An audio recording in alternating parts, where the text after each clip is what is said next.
now take over the platform and begin with the next session. So we welcome all the speakers and the chair of the Yeah. next session. So I'm handing it over to Vaishali, who was the last of the previous session, first of the present session. Good afternoon, everyone. My name is Vaishali. Being a research scholar, I can't imagine a greater honor than of having the chance to host this academic session 4 of this international seminar on gaze. Gazing, contemplating, and philosophizing in this world laced with injustice, terror, and struggles can be traumatizing at times. But in order to heal, in order to help each other overcome the shackles of powerlessness, and in order to stand up for the truth, peace, and the right, in order to be the person who lives in their most authentic self, one needs the guidance of intellectuals who can show us the path to have the right gaze and the right attitude towards life and existence. And today, this platform is glorified by such dignitaries who are not just having an expertise on the subject, but they are also symbol of justice, virtue, and simplicity in our society. This consortium of intellectuals who have gathered here have not just bolstered the dignity of the stage, but also have ignited the philosophical curiosity in our minds, which are ready to be enlightened by their presence in the upcoming few hours. Without further ado, ladies and gentlemen, please join me in welcoming our chair, Dr. Rekha Navneet, and our speakers for this session, Dr. Lalan Baghel, Dr. Richa Shukla, Dr. Anjali Chobe, Dr. Pooja Rai, and Ms. Diksha Singh. Our chair for the session, Dr. Rekha Navneet, is an associate professor in Department of Philosophy, Gargi College, University of Delhi, and has been teaching undergraduates for over 28 years. She has also taught MA students in 2013. She has been research supervisor for scholars pursuing MPhil and PhD from Department of Philosophy since 2018. Currently, she has 5 PhD scholars working under her supervision. Dr. Rekha Navneet has more than 15 research publications in UGC care-listed journals as well as peer-reviewed ones. She has more than 10 chapters written in edited books, like in Springer, in Drill. She has been a deputy superintendent examinations, a co-coordinator of NAC, association advisor in Department of Philosophy. She has given talks in both national and international conferences like in Mercure Society, Riza Foundations, and NABH, in Jindal University, in University of Oxford, in UK, in Lisbon, and in Belgium, and so many more.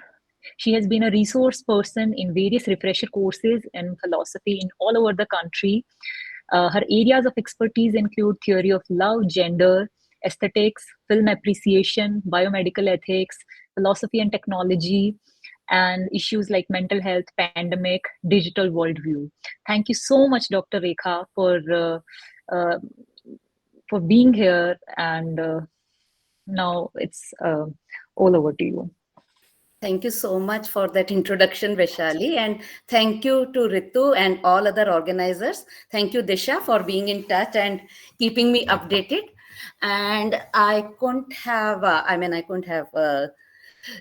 said a better thank you. I mean, it is from it's a heartfelt thanks. It's just that the timing that I got to know about it was really short. And today, since I was working, but I had to miss the college because just like Professor Ravi said, that the networks in the institutions are really poor in Delhi University. So I had to miss that out. But then without any, I had thought that I'll also give an introductory thing, but I won't. I'll reserve it for the later time if we have the time after the discussions. So to be fair, and to be democratic, as Ritu said, that our department is very democratically inclined.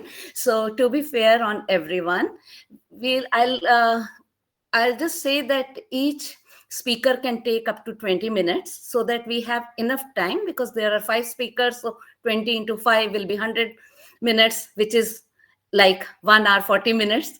So at least we should have 20 minutes for the discussion. So I'll request the first speaker to be speaking, and this is Dr. Lalan Baghel ji. So Vaishali, would you do the introduction of Dr. Lalan Baghel ji? Thank you. And Dr. Lalan Baghel ji, welcome to the seminar. Just one thing, ma'am. Yeah. If possible, we would like to take questions at the end of the Perfect. session. Perfect. That's why I said that. So that One both speakers will be free to respond to such Yeah. questions. So 20 minutes totally dedicated to the question answer Q&A, and 1 hour 40 minutes. And I would request speakers to keep to the time. Yeah. Thank you so much. And over to you, Vaishali, to introduce Dr. Lalan Baghel. Unmute, Vaishali. Vaishali, you have Thank to you. unmute yourself. Yes. Okay, thank you. I would like to take this opportunity to introduce our first speaker for the session, Dr. Lalan Baghel. Dr. Baghel has taught at the Department of Philosophy, Punjab University since 2005. He has been the chairperson of the department for 2 years. His teaching and research encompasses several areas of social and political philosophy, including philosophy of human rights, educational and critical pedagogy, Indian political philosophy, critical theory, and applied ethics. Dr. Baghel has contributed articles in Hindi and English language publications. In 2018, Dr. Baghel co-edited a volume titled Modernity and Changing Social Fabric of Punjab and Haryana by IIAS, Shimla. He has been a part of teaching and research at ISSCR Mohali. He is also associated with Translation Initiative at Azim Premji University, Bengaluru. Today, he will be presenting on deconstructing the nature of critical gaze from the perspective of intersectionality, raising some questions. He's a sought-after speaker in various national and international conferences. So we are so lucky to have you here, sir. Please welcome Dr. Lalan Baghel. The platform is all yours, sir. Thank you, Vaishali, and Dr. Rekha Navneet for giving me this opportunity. Let me also apologize. I'm sitting in a remote town of Punjab because of another seminar. So my video is not working. So you have to bear with me with my audio. And No Dr. problem, Rekha, Lalan. If you can try once. कोशिश कर रहा हूँ एक बार शायद जी. मुझे एक बार बंद करके दोबारा चालू करना पड़े तो bear with me. That's what my screen is saying. So yeah, can I do that? एक बार बंद करके दोबारा Please. वापस आऊं? Yes, Yeah. please, sir. So we'll wait for Lalan Baghel ji. Otherwise, we could have gone ahead with the, Richa. Yes. Yeah, but then probably he'll be joining just too soon. Yes. Actually, the seminar is going on so well, and I am liking the questions. Yeah. Yes. That's- Yes. So it's very amazing. Okay, and the way the questions are put and the way it is answered by the speakers, that is showing the interest to the topic. And I guess No, this is a wonderful topic. yeah. Wonderful area of deliberation. Seriously. Yes. Yeah, from all points of views. And ma'am, you were saying that it might be the case that you won't get enough time. Okay, Yeah. so probably, we would like to listen to you meanwhile. Yeah, so what I was trying to say was that most of it has been covered by the speakers, at least what I heard from today morning.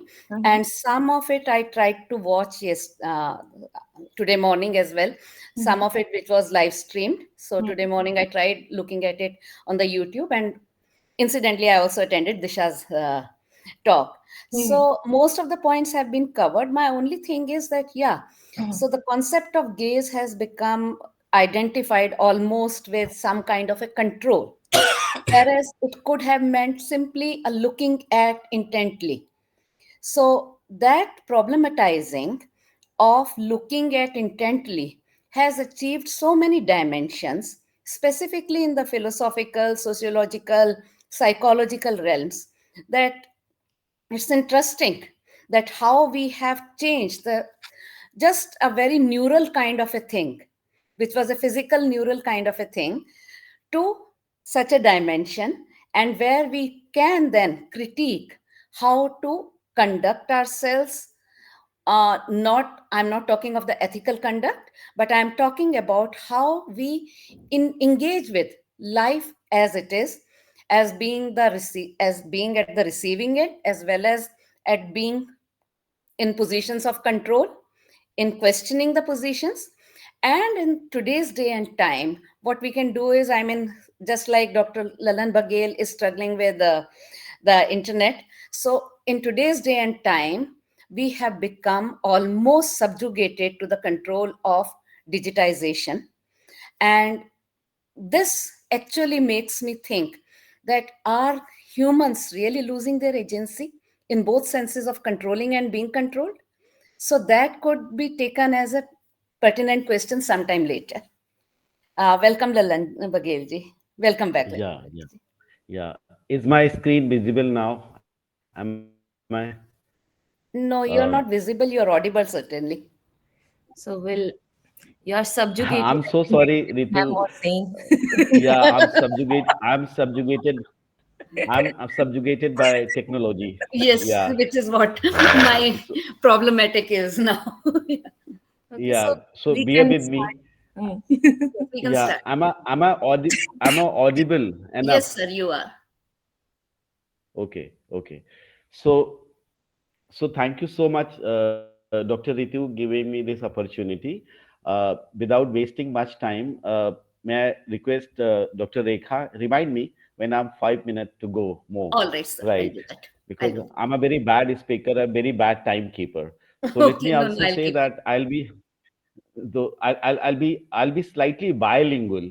मैं हिंदुस्तानी और अंग्रेजी दोनों में बात करूंगा. Bilkul, Those sir. who are from other part of the world, they can be with me. They can ask for me for the translation. Uh, so as I framed my title, deconstructing critical gauge instead of gauge only, uh, a perspective from intersectionality. So three, four questions were actually crossing my head. How this gauge is an important subject of inquiry within the domain of feminist theory, within the domain of many other social sciences. Why this gauge is still being theorized, conceptualized? Is it not over? So whatever trajectories and counter gauge and methods we have been able to evolve through over the period of time actually revolves around critical gauge. So critical gauge, within our own set of training and tools which we have got in philosophy, that gauge can be subverted with the critical gauge, or whatever has been subject of subjugation, domination, can be overcome by another set of tools and methods. So philosophers, if you try to look at most of the time, have been theorizing, conceptualizing, as if there's something called rationalized, there's something called universal uh, idiom of attaining justice, equality, liberty, and freedom. That's what the whole project of modernity has empowered us.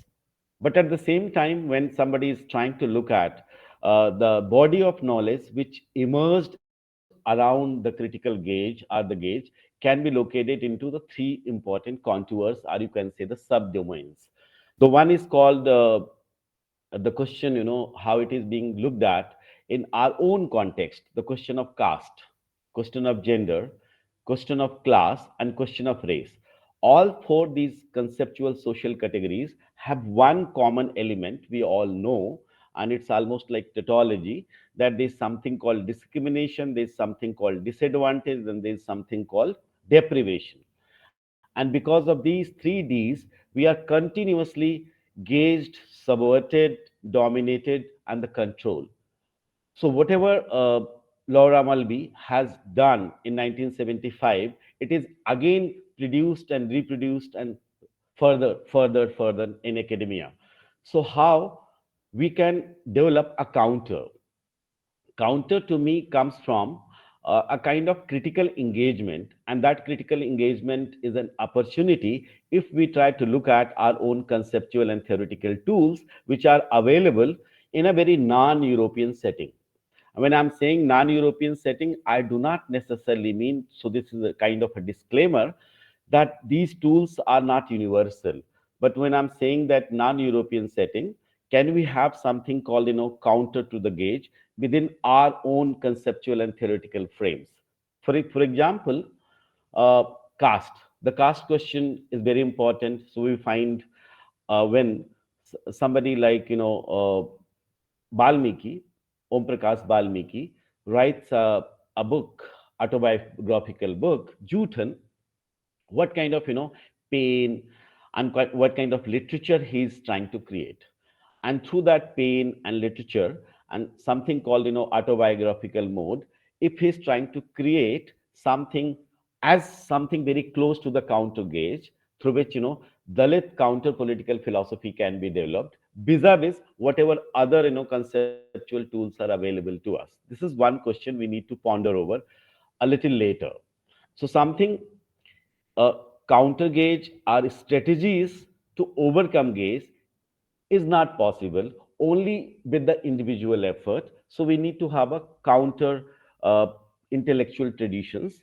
And in counter intellectual tradition, I find Dalit autobiographies, particularly say late 90s or 2000 onwards, have surfaced in Indian context, and they have created a kind of, discourse, or I can say discursive discourse, through which these questions can be understood.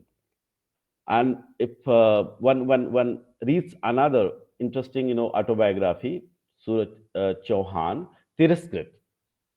Tiraskrit again is a very autobiographical mode of kind of, writing, in which somebody, the plot goes like this: कोई शादी हो रही है और वो शादी untouchable community की है, और उस अनटचेबल कम्युनिटी में एक पिग को कंट्रोल करना है, ताकि उस पिग को मारने के बाद उसका गोश्त बन सके और सारे बारातियों को खिलाया जा सके। एक शादी का एक तरह से प्लॉट है।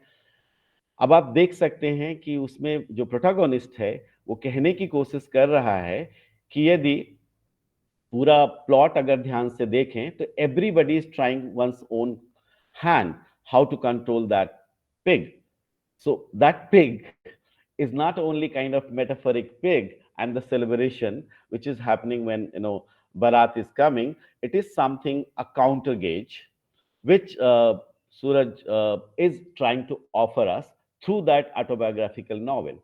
So what would be the trajectory of counter gauge?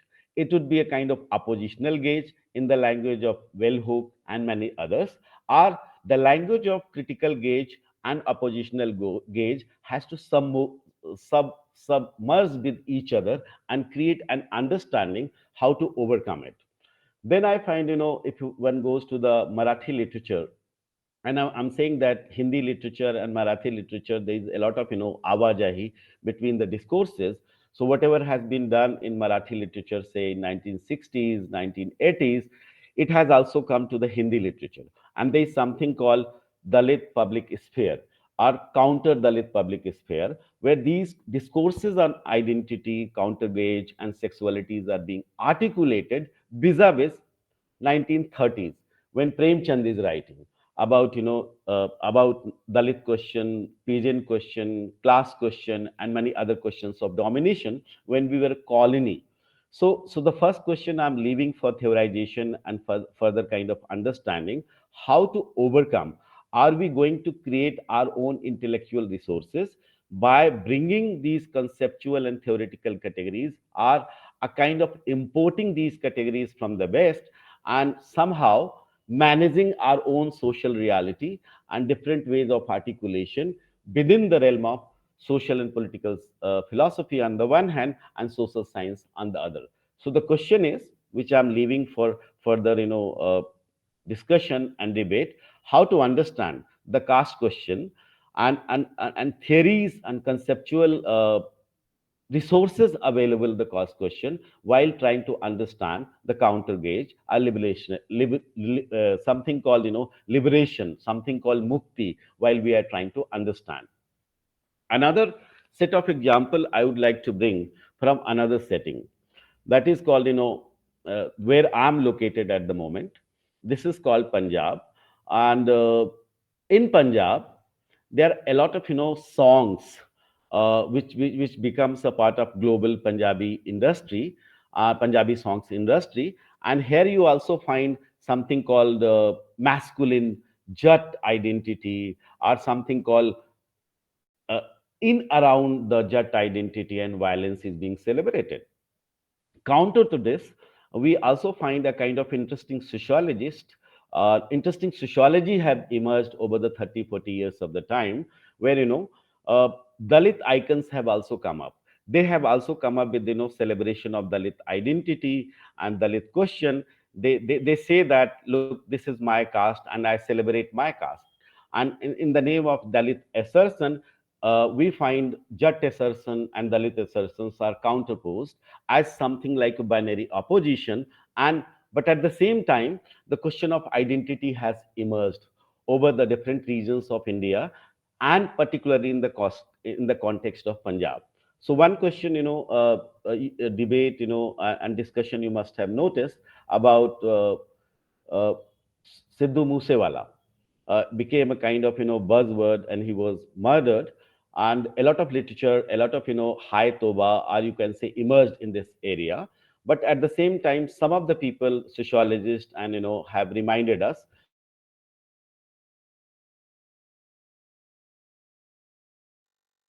almost in the similar way, was not being reported or not being.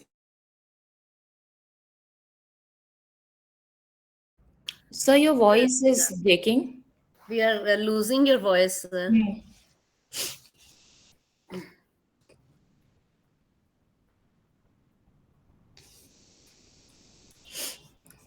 I guess there is some connectivity issue there.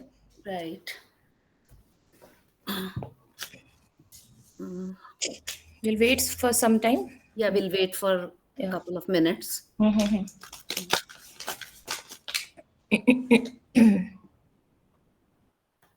I really like this idea about this. Yes, sir. Now, sir, you're not audible. You're still not audible. Okay. Am I now? Yes. Yes, sir.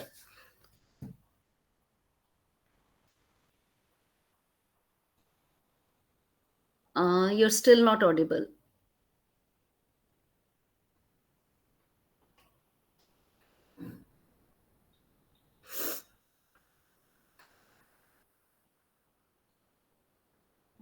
There is.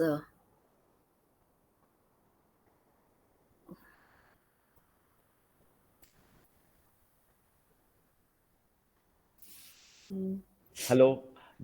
Hello. Sorry. Again, I lost the connection. Am I audible? Yes, now you are audible, sir. I'm so sorry for this disruption. So what actually I'm trying to do, जाति के सवाल को और जाति से उपजे हुए विमर्श को क्या हम आइडेंटिटी पॉलिटिक्स के सवाल से समझ सकते हैं? जैसे कि मैं कह रहा था कि जिस रीजन में मैं बैठा हूं, एक सिद्धू मूसेवाले की डेथ होती है और बहुत हाय तौबा होता है, लेकिन उसके 25-30 साल पहले एक दूसरे दलित सिंगर का डेथ होता है, कुछ भी नहीं होता है। तो क्या ये जो पब्लिक स्फीयर है ग्लोबल इंडस्ट्री का, उसने अटेंशन पा करके इसको जो कास्ट वाला सवाल है उसको छुपा दिया है या कास्ट वाले सवाल को बढ़ा दिया है? तो जब हम एक काउंटर गेज की बात करते हैं और न्याय, बराबरी और तरह तरह के फ्रीडम के सवाल को देखते हैं, तो ये सवाल गेज में किस तरह से शामिल होते हैं या पॉपुलर कल्चर के डिस्कोर्स में किस तरह से हमें एक निमंत्रण देते हैं कि इन सवालों को हम समझें। दूसरा सवाल मेरे मन में एक फौरी तौर पे है, ये जो आइडेंटिटी डिस्कोर्स है, आइडेंटिटी डिस्कोर्स तो इमर्ज करके आता है, लेकिन जो न्याय का डिस्कोर्स है, डिस्ट्रीब्यूटिव जस्टिस का डिस्कोर्स है, वो अब कहाँ चला गया है? क्या आइडेंटिटी के डिस्कोर्स के माध्यम से हम न्याय के डिस्कोर्स को हैंडल कर सकते हैं? अगर नहीं कर सकते हैं तो मेरे जहन में हम लोगों ने पढ़ा है epistemic injustice, the book by Miranda फिकर, जहां वो कोशिश करती हैं कि जिनके बारे में थ्योराइजेशन हो रहा है, जो एक्टर हैं, जिनकी सब्जेक्टिविटी है, वो हमेशा नेगेटिव तरीके से क्यों होता है, हमेशा एक रेशनलाइज फॉर्म में क्यों होता है, हमेशा एक मोडालिटी के फ्रेमवर्क में क्यों होता है और दूसरे सवालों के माध्यम से क्यों नहीं होता। तो मैं आपके सामने जो सवाल छोड़ के जाने वाला हूं कि जो हमारा कंसेप्चुअल थ्योरेटिकल फ्रेम है, क्या imported frame is a good enough?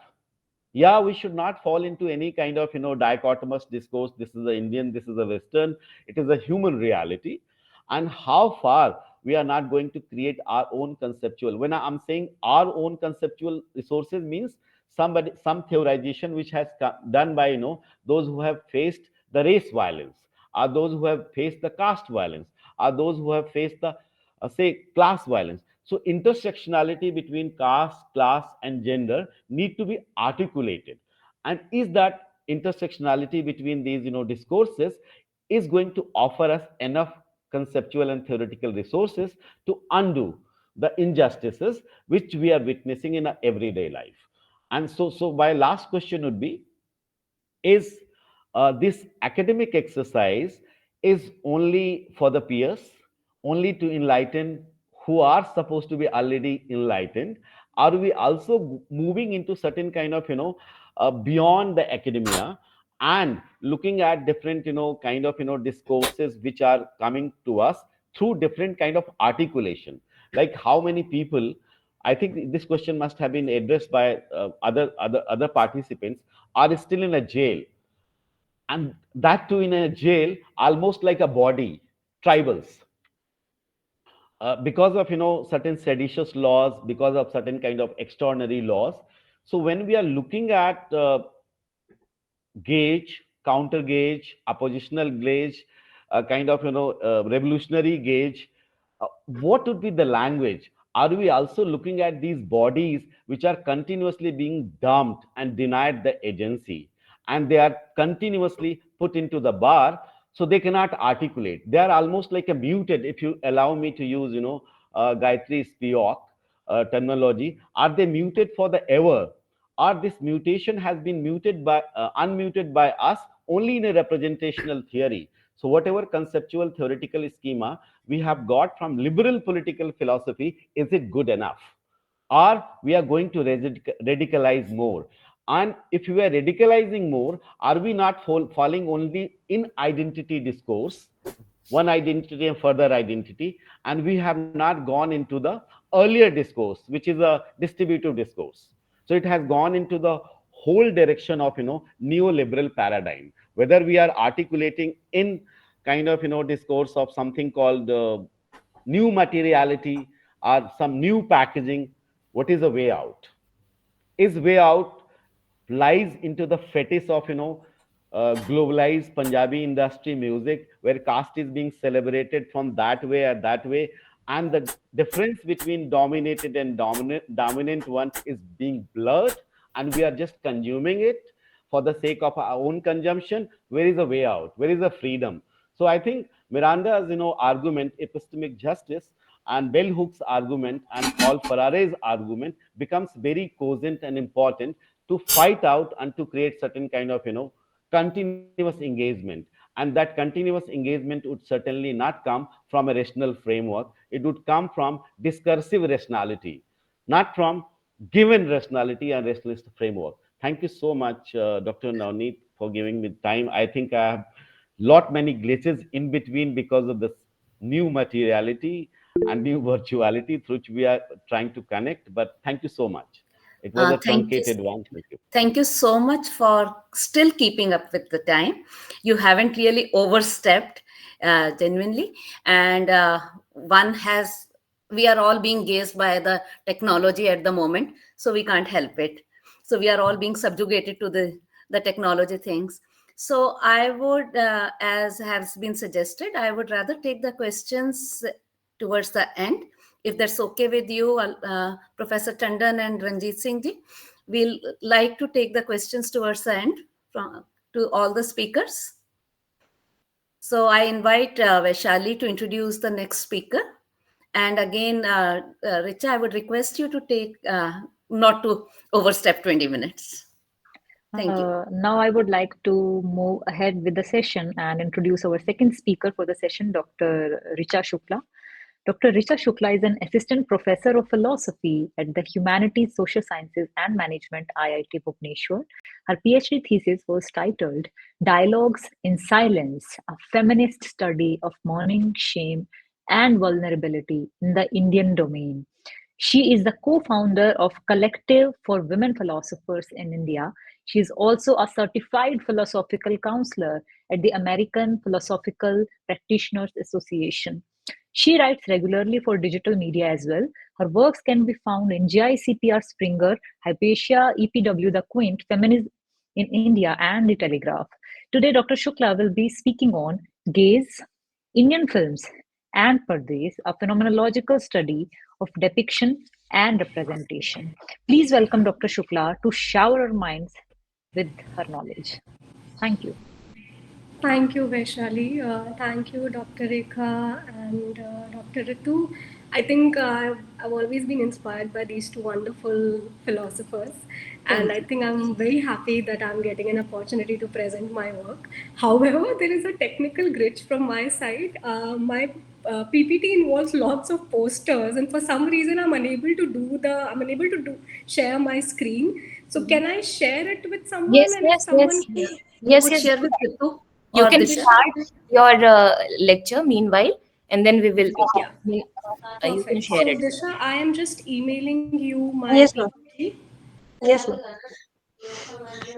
If it could be WhatsApped, I guess that will be quicker. Yeah.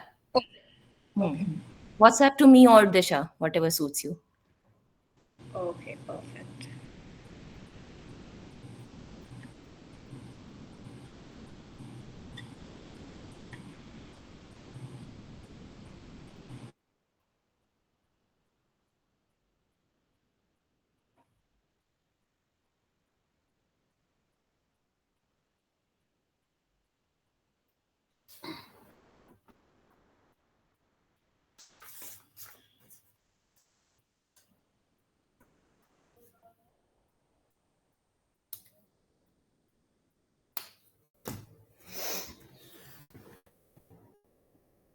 So, Alok sir, you raise your hand for a question. Yeah, I think no, there she. She's Uh, okay. Disha, I have emailed you. Could you please have a look at it? I'm dropping a WhatsApp as well right now. Yes, ma'am. I received your email. I'm just starting your.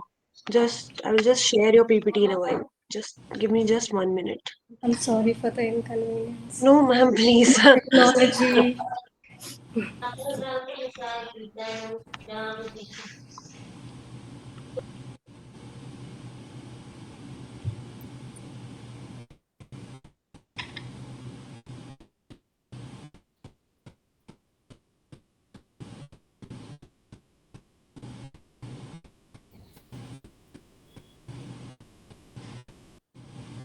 um,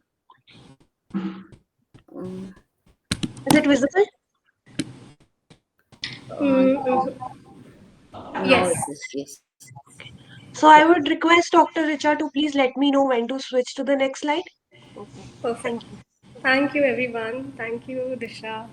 So, hello, everyone. I think I've already wasted 3 minutes, so I'll act like a Rajdhani now. So, today I am basically going to present an idea which is still brewing inside my head, and the title of this working paper is "Gays, Indian Films and Pardes," which gets translated into abroad. Phenomenological study of depiction and representation. Disha, I would request you to move to the next slide. So I think this paper, as well as this work, is also coming from a lot of lived experience, I would say, where I was slightly disappointed when I started traveling abroad, and whether it's the chudi that you wear, or the kind of earrings that you wear, or the kind of ethnic attire that you wear, either you are exotic or you are the other, or the Indianized English in which you talk. You eventually, when you're going to the cafe to order something, if they look at your sari and attire, they'll smile at you, and then they'll start speaking English in a rather slow manner. They'll be like, what do you want? And it did not only happen once, but I realized that there is a certain kind of rustling, or perhaps when I was reading all these theories on gays by Sartre, by Foucault and other people, and of course the non-representation of non-white people, I thought that I would want to work further on this idea, and hence the entire presentation is solely dedicated to Indian domain and how does it work, largely keeping in mind few movies which I have been able to deconstruct. So I would like to argue that there are multiple examples of how Indian films have portrayed or depicted the in-between, or the moving bodies or selves while in transition or while visiting Pardes or abroad, either as an aid to fulfill her or his marriage vows, or to study or to fulfill social obligations, Pardes has never been your nest. And especially this entire paper is about those kind of short transitions which we make when we are going for summer schools, winter schools, conferences. A part of us is excited because, of course, the West has always interested us in some way or the other.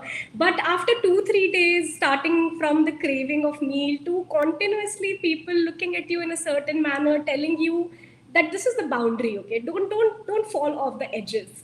So I think it's from that kind of experience through which I am interested in perhaps using certain kind of theoretical perhaps a structure to talk about this experience which many of us have gone through. So remember, I would like to say that the scene from The Namesake where the newly wedded bride Tabu, Ashima's character, when she's gone to USA, she's dragging the suitcase where it's full of laundry clothes, and she's a newly wedded bride, and it's cold. It's winters in the United States of America. She's struggling to get the bare ends meet. She's cold at the same time, and she's struggling with very basic things. And also, interestingly, how camera captures this entire gaze. So in today's lecture, I'm also interested in trying to think through that what different kind of gazes camera employs or screenplay employs when we talk about this idea of this diasporic visit or studies which usually happens. So there are very different kind of movies, starting from The Namesake, English Winglish, Mississippi Masala, Queen, Mrs. Chatterjee versus Norway, and Ramji Londonwale. Disha, I would request you to move to the second slide. Next slide, please. So these are certain movies, perhaps, which could be a very good example to understand the complications and the tussle which usually happens when we move to Pardes or abroad, whether it's for a shorter visit, whether it's to build certain kind of relationships, whether it's to fulfill our professional obligations. Next slide, please, Tisha. So I would want to argue that all these depict and analyze the short life of a Hindustani in Pardes. Gaze in a foreign land can be a very ambiguous and tricky affair. As much as we believe that people keep to themselves and they hardly bother, the gaze suspects, analyzes, it marks boundaries, and tell us what not to do all the time. Whether it's your Indianized English, your skin color, or your way of dressing, all combined or individually, it would make you prey to the gaze of the other. So the present work shall try to understand the symbolism behind our transit selves while being in Pardes, how gaze operate while our beings are trying to adjust, adapt to the new place. Withdrawing from the binaries of alienation and exotic other, where and how do Indian films stand while capturing the gaze? Next slide, Tisha.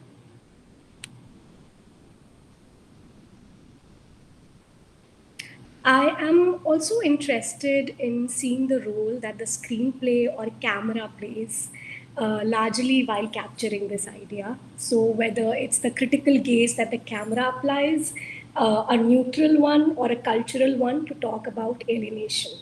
Next slide, Asha.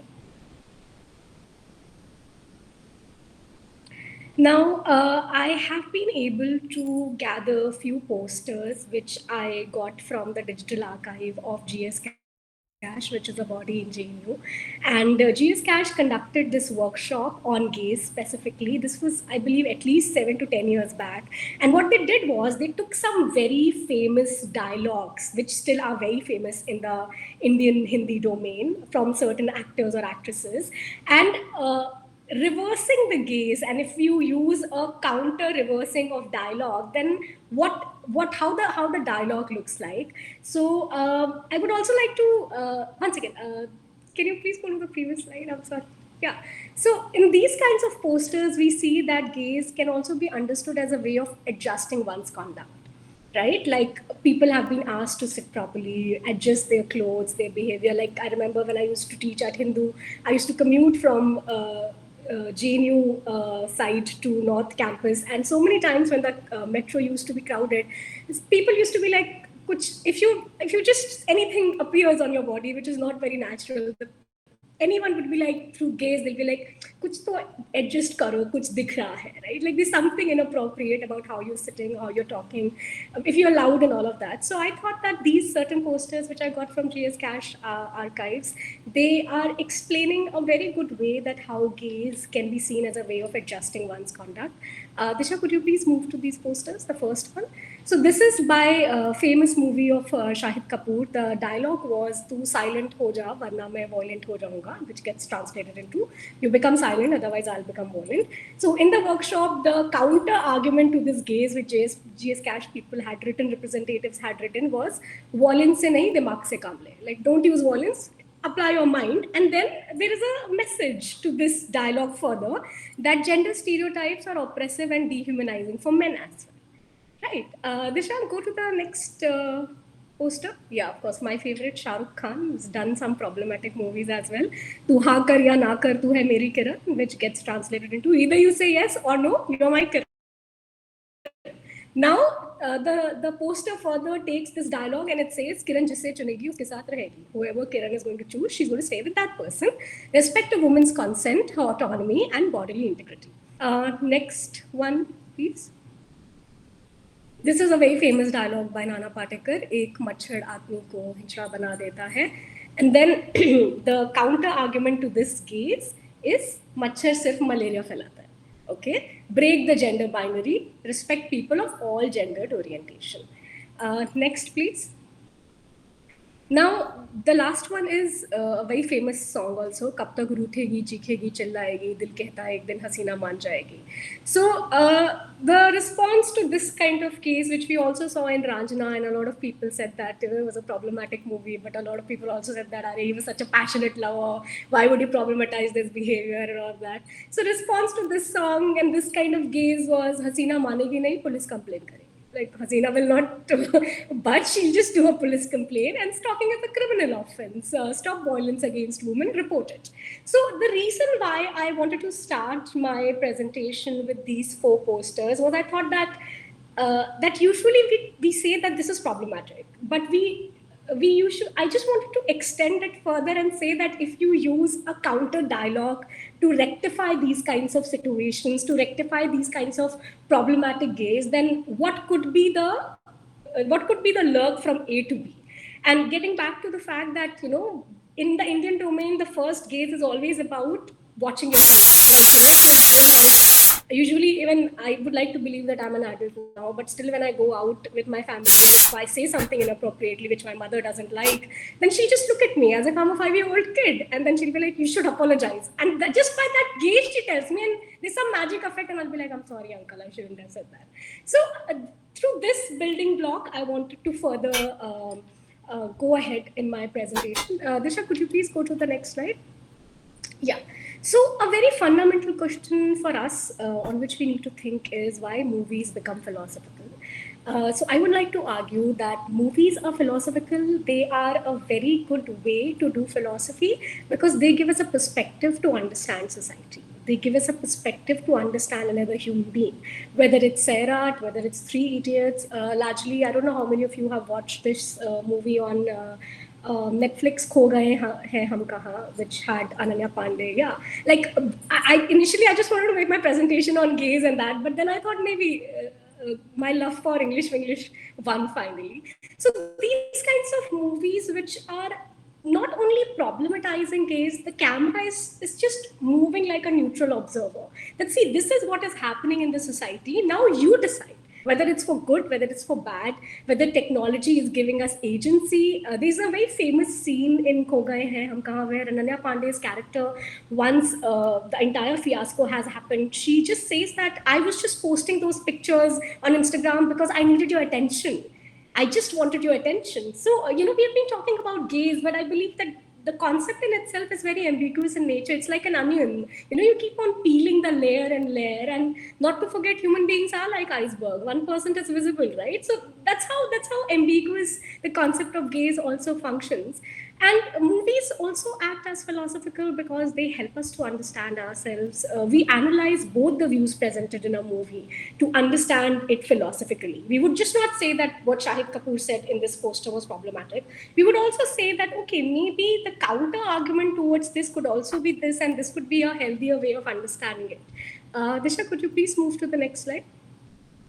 Now, these are some very good posters which I had in my digital archive and I wanted to share because we are talking about gays. Well, this is a very typical setup of protest where these policemen are trying to stop this young girl and she's all by herself. Maybe she reached early to the protest and looked like, and she's just sitting like this and all the camera people are capturing her. She looked bored or what you decide, but the sight of protest and being mundane, how it clashes, how it works towards each other. Disha, could you please go to the next slide? This one is also a very, it's one of my favorite posters, I would like to say, where there was some protest on climate crisis going on in some part of the world. Perhaps it's a first world country. And the man is looking in a very angry manner towards the woman. And she just looks at him with a smile. What do I do? I think you're just not worth it, my anger only. Ha ha ha.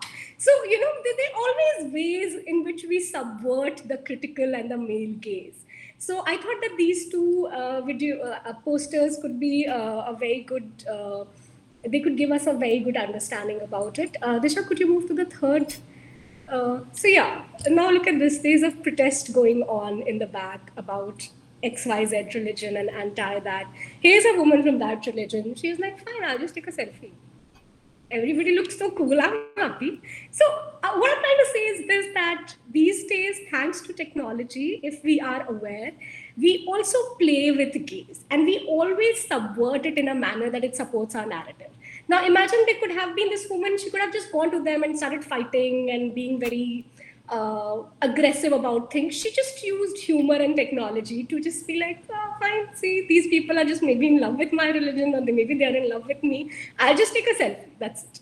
Okay, so before talking about these 2-3 movies, I wanted to just give certain perspectives on how ambiguous the concept of gays can be and how largely I think it will be safer to take this position that based on how and where we stand in society, we also play with the dominating gaze.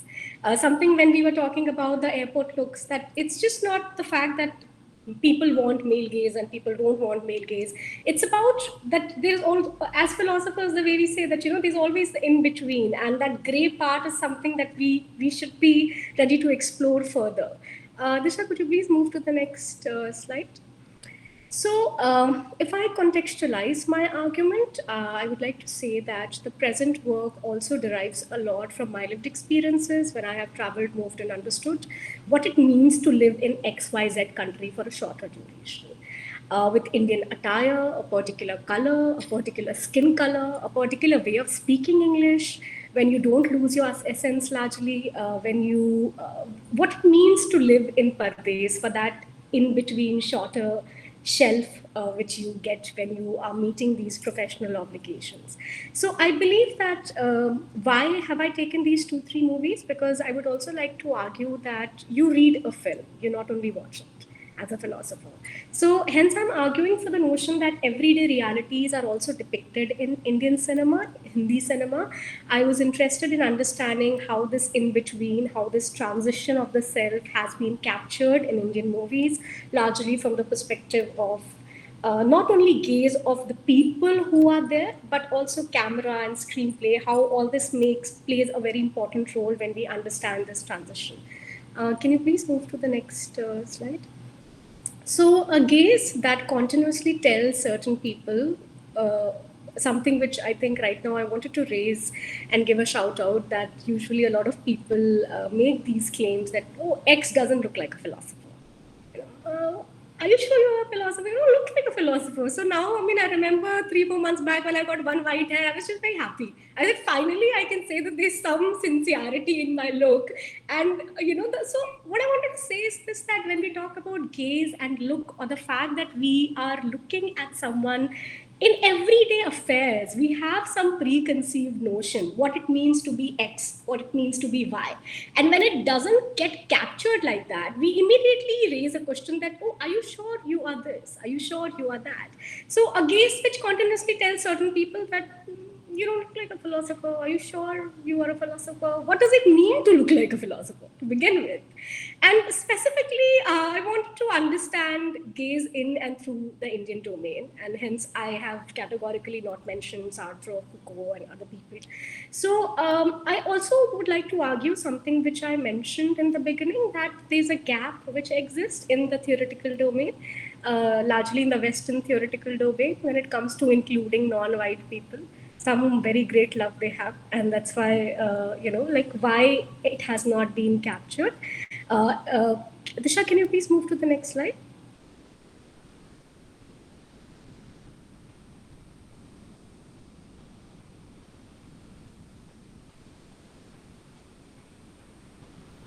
Disha, is there any technical issue on your end? Yeah. So so gaze, or to look at, largely these are 3-4 binaries through which I'm making an attempt to understand it. It's related to seeing, it's related to being seen, it's related to between the eyes and the gaze. Foucault, Jonathan Crere, and Martin Jay, they all have explained it through knowledge, technology, and aesthetics. Disha, could you please move to the next slide, please? Now, when we talk about films and its depiction through the idea of gaze and pardes, it's important to think through that how do we know that there are certain subjects in this world? How do we know ourselves? Sartre would say that others structure our experiences through that look. And he writes and he says that in seeing the other person, I feel the world is stolen away from me. When we look at films in general, Indian films in general, they are trying to argue for the notion that we are center of our worlds. It's a very phenomenological claim as well. So this look on gaze of the other makes me an object. This feeling later on also turns into shame, which we see a lot of dialogues. There's a one, I don't think I have time to talk about all the dialogues, but I've just shortlisted one dialogue from English, which we'll read together to understand that how this claim gets fortified. Next slide, please. Also, Dr. Ritu, how much time do I have? I think just about 3 minutes or 4 minutes. Oh God. Okay. So, there's a lot of racism, classism, casteism, gender aspect while one becomes objects. Bell Hooks already, I think there have been so many presentations where people have spoken about Bell Hooks' idea on gaze, Edward Said's idea on gaze, Foucault's idea on gaze. There's also this concept of regulatory gazes. Disha, next slide, please. Next slide. Now, the namesake, a beautiful transition in how the camera captures the gaze. So in both the films by Meera Nair, whether it's the namesake or the Mississippi Masala, the camera captures the gaze. The camera works in a very objectively neutral manner. And it tells you that, okay, if a couple from Indian domain goes to this particular country, what are their struggles? How are they trying to make a sense of belongingness while being the other? Are they going through alienation? Are they making a nest of their own? So the namesake could be, Disha, could you please move to the next slide? The namesake could be a very good example of cinematic gaze. I would like to argue that Tabu's character goes through the transition in the USA, finding a home in Pardes, while not forgetting her essence. If you look at throughout this movie, the way her saris are tied up, the way her hair is done, the way she's putting a bindi, the way she's talking English in a Bengali manner. Usually we get fake accent if you go for 10 days to Singapore, but here is Tabu being so much into her essence, and she's just talking, understanding things. This particular movie also talks about cinematic gaze through small cultural functions as well. The scene where the cinematic gaze captures how a newly wedded wife is struggling with cold while doing laundry and other things. The movie also talks about cross-cultural gaze, that Nair establishes the cultural divide and the tension that Tabu's character goes through. This one we can also see in the film Mrs. Chatterjee and Norway. Next slide, Disha, please. Mississippi Masala could be a very good example of camera acting as a critical case. We have seen a lot of movies, including Kho Gaye Hain Hum Kahan, where you'll see that the camera is just pointing out something which is happening, which we believe that we are empowered due to technology. But here we are compromising on our human dignity a bit, compromising on our self-esteem a bit, compromising on our idea of selfhood a bit. Disha, could you move to the next slide? Next slide. So I would just want to quickly talk about English English, 2012 Indian Hindi film by Gauri Shinde. Next slide. So Shashi's character tells us how you react and respond to Pardes. This in between gave her wings to fly, and how it usually is with us, that if you give us space and certain kind of relative freedom, we end up getting a sense of belongingness. We end up giving some meaning to our identity. So she wanted to belong while not integrating and being sensitive towards the look, whether it's learning English, going back to the title English English, or making new friends. Pardes gave her freedom as she got the space and relative freedom to explore further. Next slide. This is one of the dialogues from the cafe. I don't think we have the time to go through the dialogue, but it's, if I just summarize it. Yeah, that would be better, please. It talks about that first encounter where she goes to the cafe to order something. And with each and every look which she's getting based on how she's talking, how she is uttering each and every sentence, how more nervous she gets through that gaze, how still she's responding in an apologetic manner. So this entire dialogue I took from the movie. Next slide, Disha. Next slide. Next slide. So Shashi not reacting with resentment towards this case. Camera here captures cultural and family gaze as well. Her insecurity that she cannot speak English made her prey to that cultural gaze. The family gazes time to time in terms of the same. There's so many instances in the movie where the daughter is embarrassed about the way her mother speaks English, and she's so confident that my mother would not be able to give a toast, and in the end, the way she gives. I think the highlight for me about the movie was, and I think I would like to use the term comforting gaze, when Amitabh Bachchan, when for the first time they land in the United States of America, and he can see that she's just all over the place, and he responds by saying, listen, be befikar, besharam, and bindas, okay? And this gaze and the space that Amitabh Bachchan's character gave her, it allowed her to breathe a little, to understand the context a little. Disha, can you go to the next slide? The movie has different scenes only on gaze, which either fuels or aggravate her insecurities. Usually the way the camera uses its gaze perception of the different character, idea about the character also changes. Scenes between the French guy and Shashi where they're discussing about cooking, beauty, and respect. And interestingly, I would just like to conclude by saying that English could be a very good example to talk about the relationship between camera and what kind of gazes camera employs to present a character to us, was while talking about the in transition of this particular character which had gone to USA to fulfill some family obligations. The tussles which it goes through, whether it's critical gaze, it's cultural gaze, whether it's intercultural gaze, whether it's the family gaze which is looking at her with a little bit of embarrassment that, you cannot do this, you don't belong here. So with that, I'll conclude my presentation. I'm thankful to the organizers again, and I'm thankful to Disha for helping me with the slides. Thank you. Thank you so much, Richa. And it was a wonderful presentation indeed, but we'll take the questions a little later. So our next speaker is, I can see her waiting. So Dr. Anjali Chaubey is there. So Vaishali, I'll request you to introduce her. Yes, ma'am. Our next speaker for the session is Dr. Anjali Chaubey. Dr. Anjali Chaubey works as an assistant professor in the Department of English at Goa University. She has completed her PhD and MPhil from JNU. Her thesis was titled Poetics of Dislocation and Desire, a comparative study of Bharati Mukherjee English and Usha Priyamvada Hindi, and one of her chapters of this work has been published in Indian Literatures in Diaspora, Routledge Contemporary South Asia Series. Her MPhil dissertation was titled family as a dysfunctional unit, reading Mahesh Dattani's plays, and she has published extensively from this work. She teaches papers on feminism, theatre, and disability studies at Goa University and is the coordinator for research lecture series at her discipline. She has guided about 30 MA dissertations. Please welcome, ma'am. Over to you. Thank you, Vaishali. I hope I'm audible. Yes, you are. Welcome, Dr. Anjali Thank Chaudhary. you.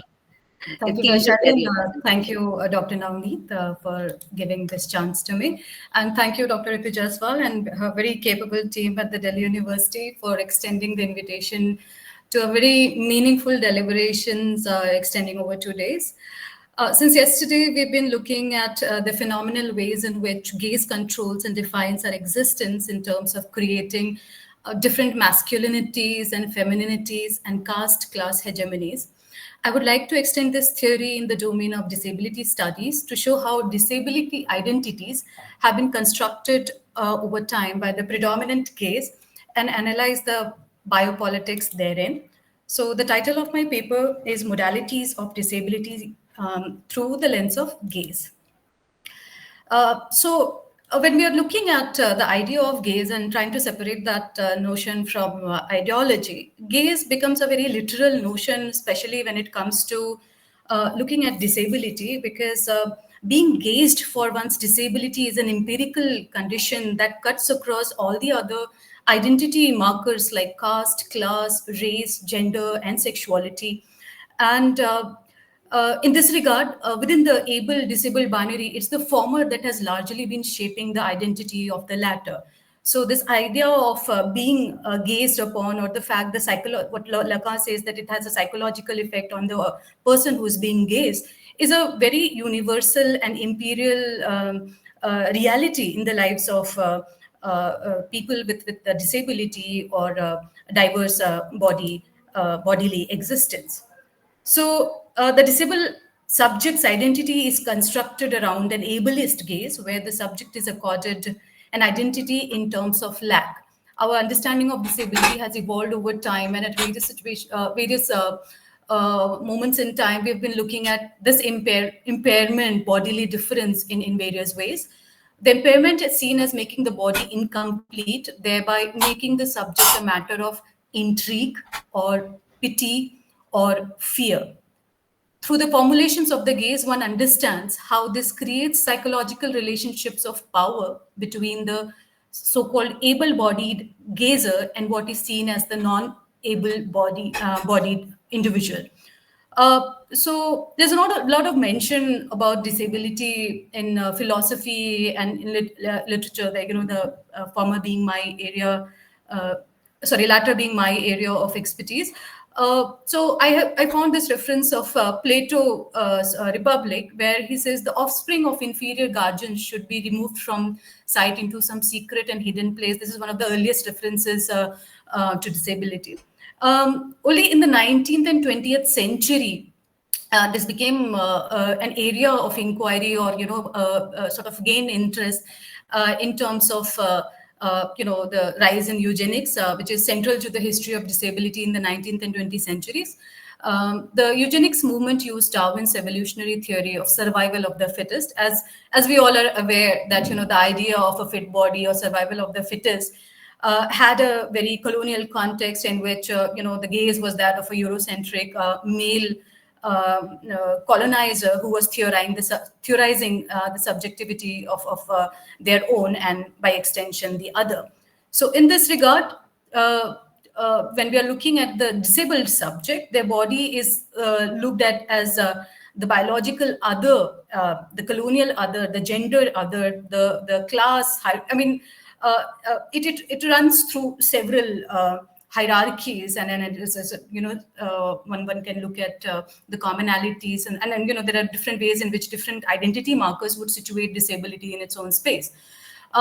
So one, in disability studies, we look at various models of disability, and that would reflect about how disability is perceived at a given point. So when we're looking at the 20th century, the predominant model was that of the medical model, and an offshoot of it was charity model and pity model, where one looked at disability in terms of, disability as a punishment for past life or karma coming through in the succeeding life, and therefore one was punished for the body that one was born into.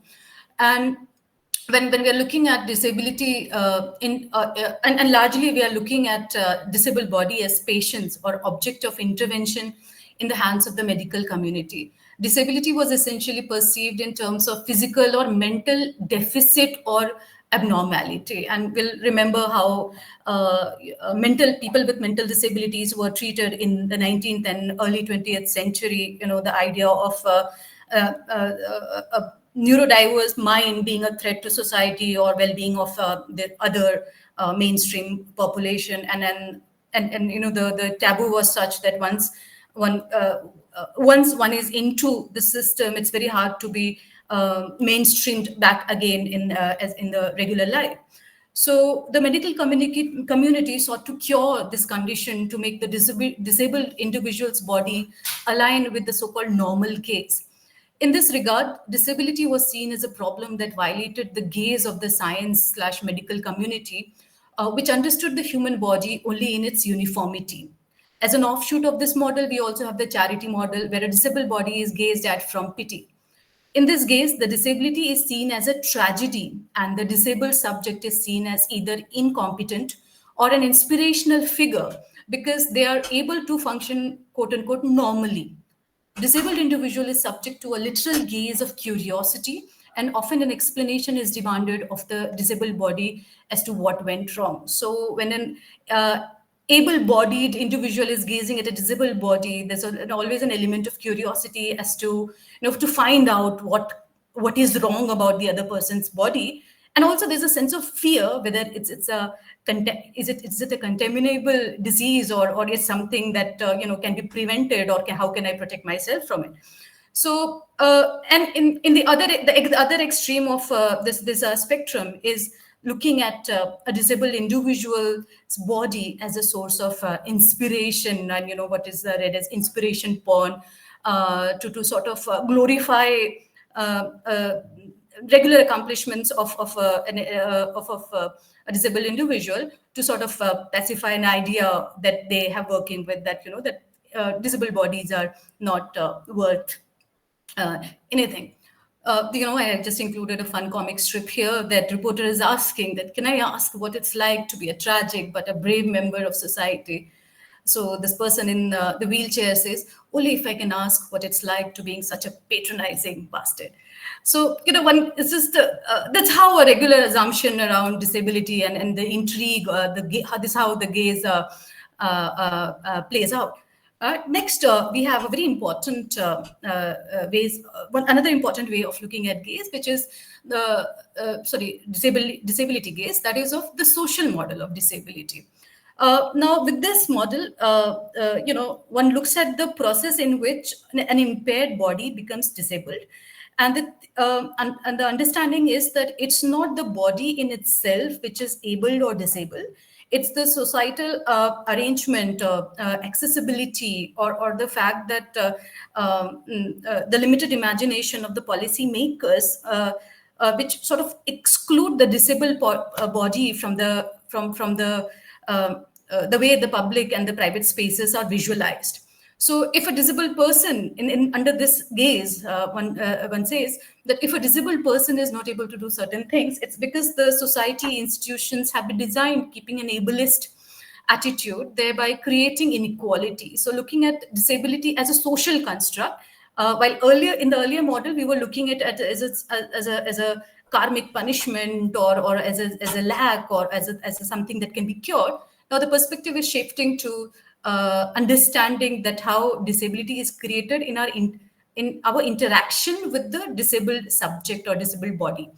So for instance, a person with locomotive impairment will turn disabled if they will have to navigate spaces which are designed for only a certain kind of body. Likewise, a short person, or a blind person, or a neurodivergent person, a mute person, all of all of these categories or all of these ways, different ways of existing, would navigate the world in very different manner. Human body exists in myriad ways.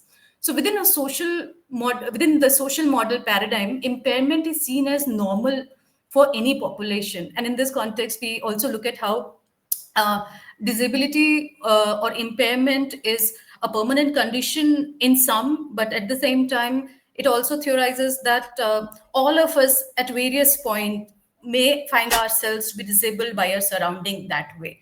So, looking at it in universalistic term that way.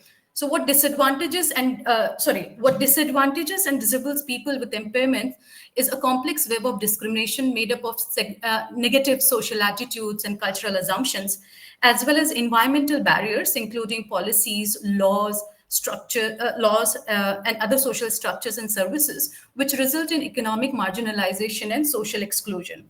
For the longest time, the disabled bodies were noticeable in their absences. But with the concerned demand of accessibility, there is an increased visibility of varied bodies in public spheres. I have another poster here that sort of visualizes how social model theory looks at disability. And for those who do not have the visual access, I could just read out the content here, that there's a person standing with a cane, and there's a whole lot of wires in front of them, and there are boxes that says that what's the problem, the barriers in society, whether the barriers physical and environmental barrier, attitudinal barrier, institutional and organizational barrier, information and communication barrier. So in this model, one looks at disability as just removing the hurdle or removing the barrier between the impairment and the things or the ideas or spaces that a person would like to access. So a disability does not always need fixing. It's a big shift from the previous model that way. And the next we have is the rights-based model of disability, which is the current 21st century, late 20th and early 21st century movement, which was born out of United Nations Convention on Rights of Persons with Disability in 2006, and also very significantly by the Disabled People's International movement in 1981 in the US, where the focus or the discourse took a radical shift, where it was no longer about the able-bodied and the institutions deciding what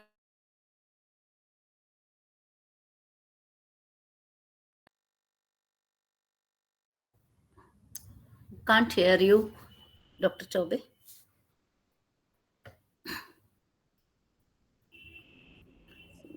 I think you can try with turning off your video so that Yeah, might be clear. are you still connected, Dr. Choube? She's frozen, so I don't think she's getting proper connection. No, I don't think she has a connection. Yes.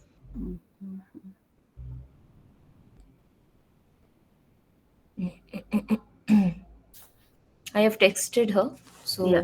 in case. We'll just wait for a minute or two.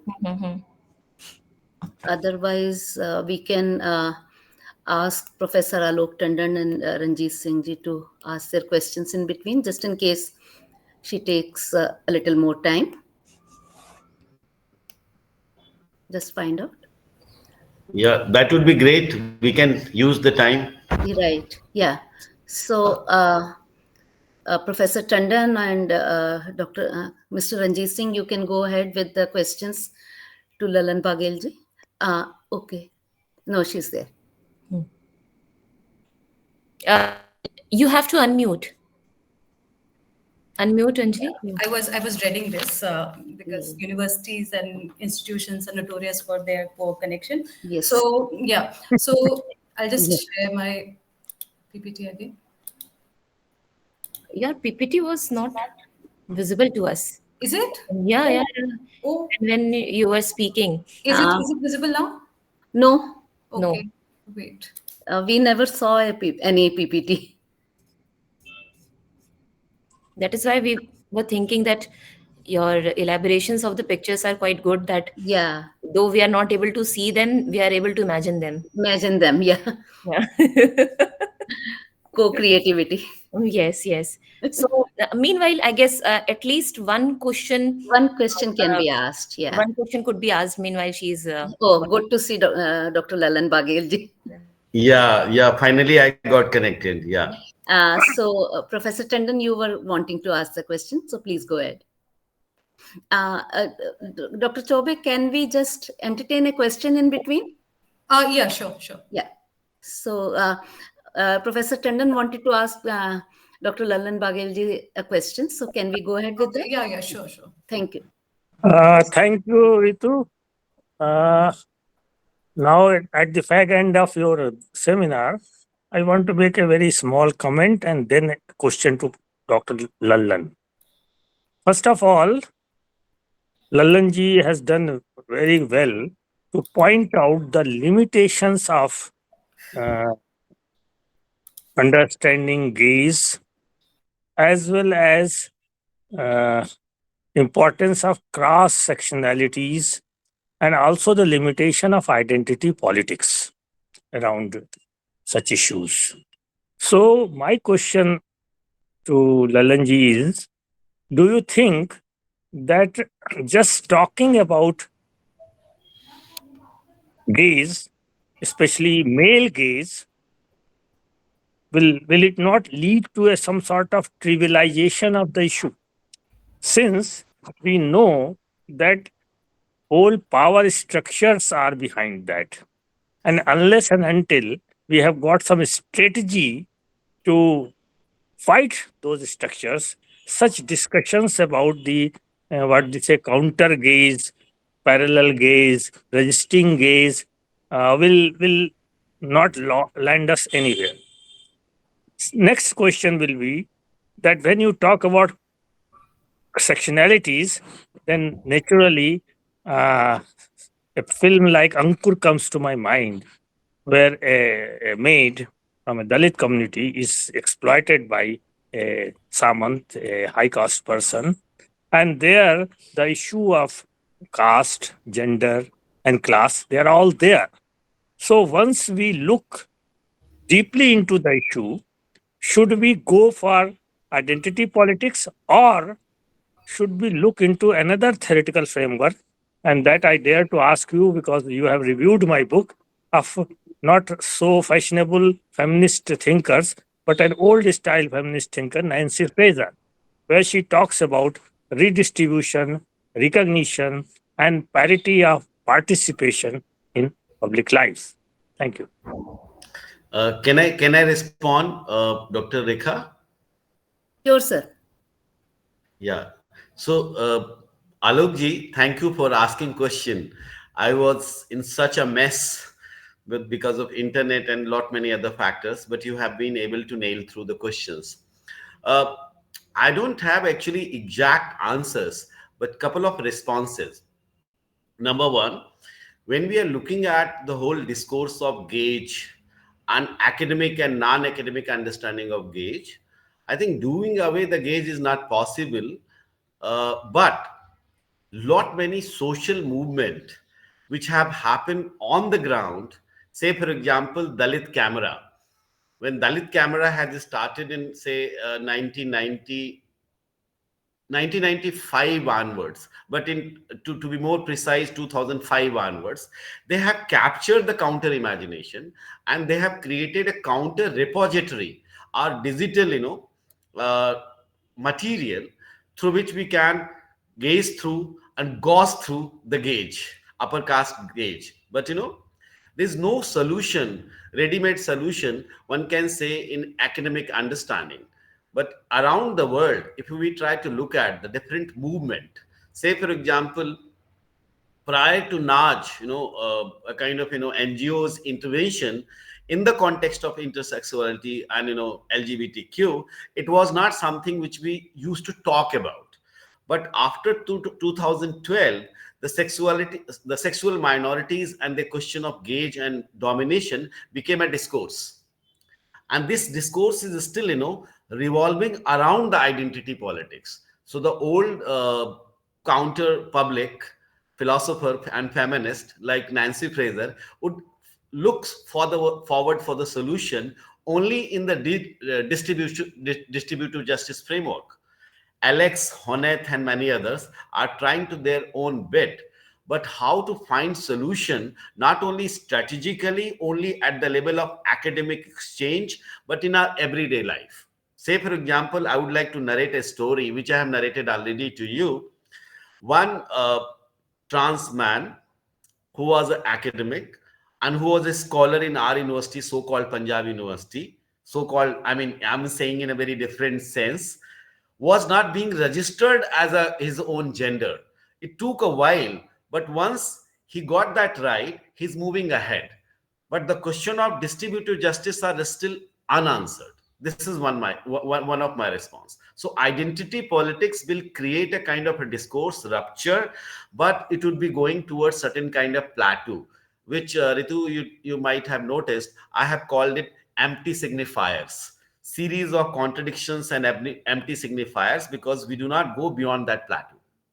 Second response would be, yes, we have to acknowledge the other conceptual and theoretical tools which has come.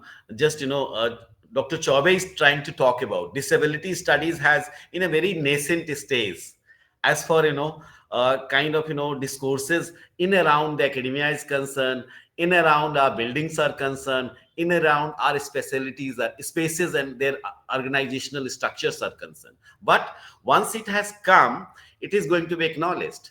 A lot of conversation is happening, but this conversation would not do the needful. It would be just like a necessary condition, but we have to fight out battle in everyday life. That's my kind of knee-jerk response at the moment. But your questions are very deep and important. I'm looking forward how to strategize and look forward the responses into the old theories like Habermasian project or Foucauldian project. That's a worry. Thank you so much, Dr. Alok, for asking question. Thank you so much. Thank you so much. Response. And I'm sorry, Dr. Anjali Chaubey, that there was a crossover, but then it also fit in very well with Lalan Baghelji's answer.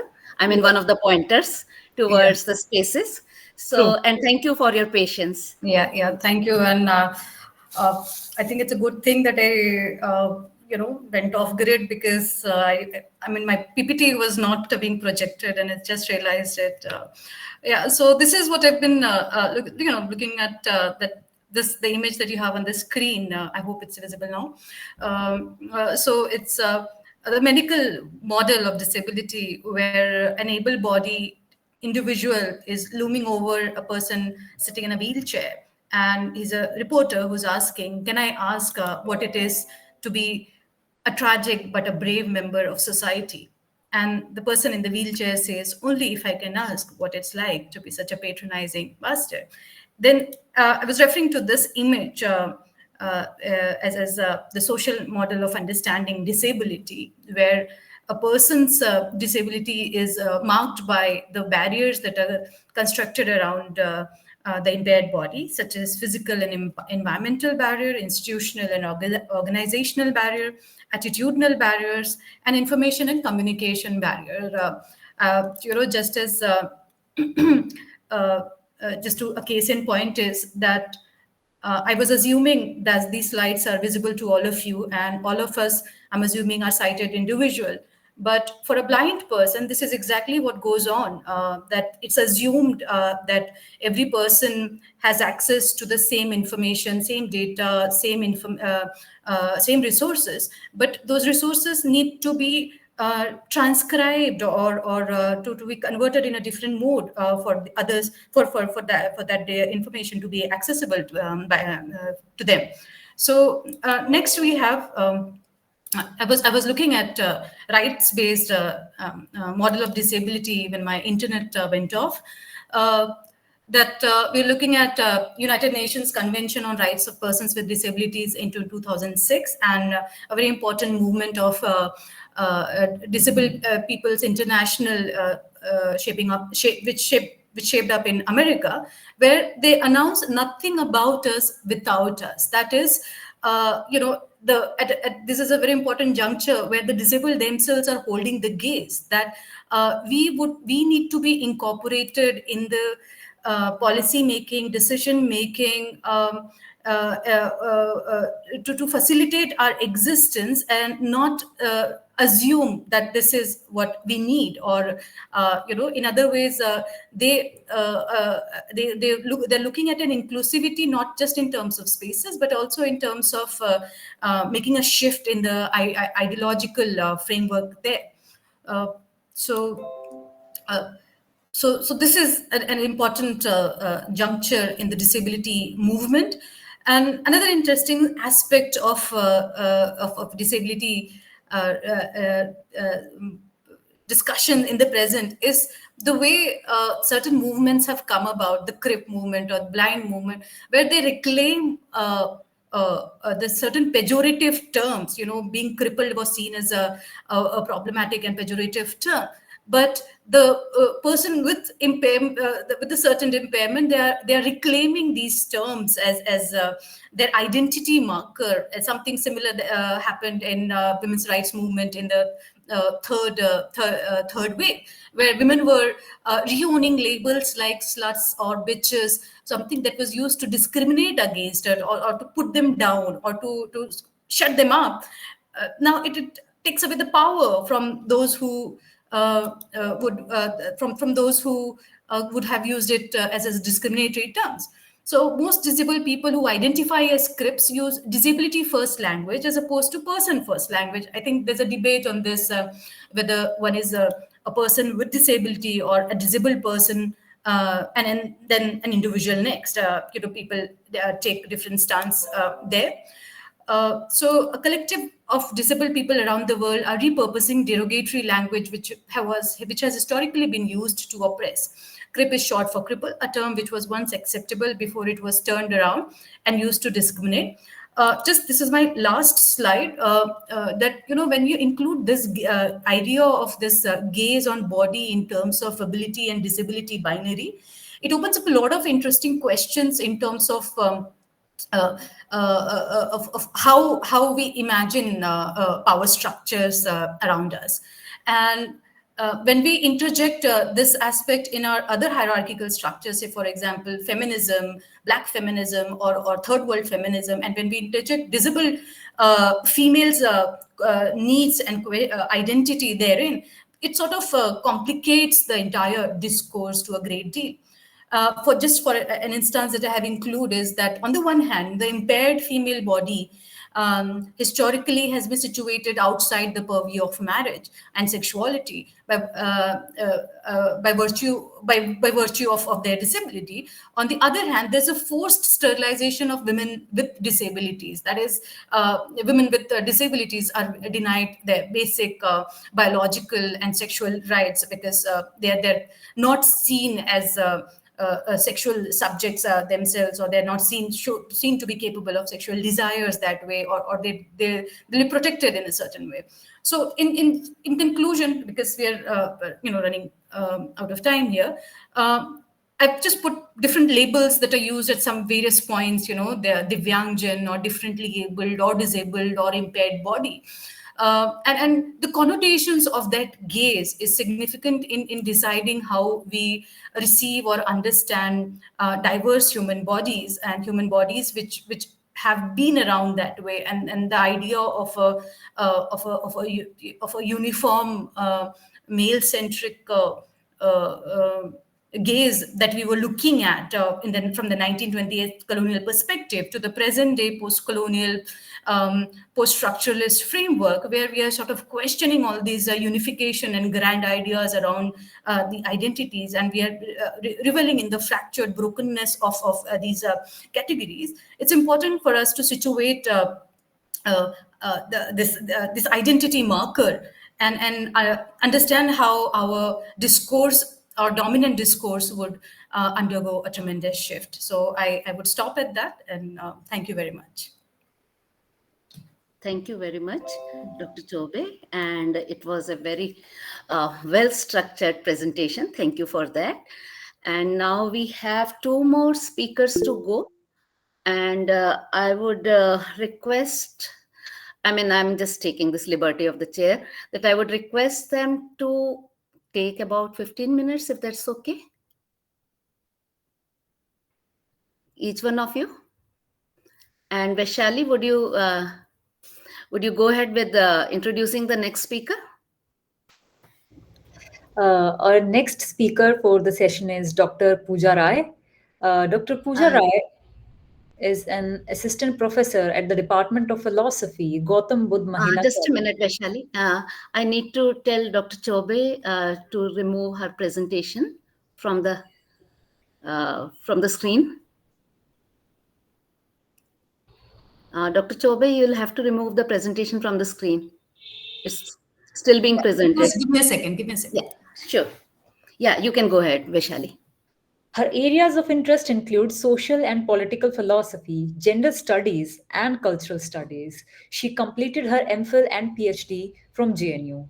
She has various publications in several national and international forums. She has delivered lectures in several conferences and seminars, which include Asian Philosophy Conference, Indian Philosophical Congress, Gandhi Rama Vedanta Congress, and Women, Gender, and Patriarchy, Exploring the Margins, etc.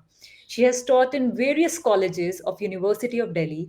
She has contributed as a resource person in the Swayam project and has been a content developer for UGC Pathshala. Today she will be presenting on representing colonial gaze and women through the lens of Bollywood. Please welcome Dr. Pooja. Yeah, welcome, Dr. Pooja. You'll have to unmute yourself.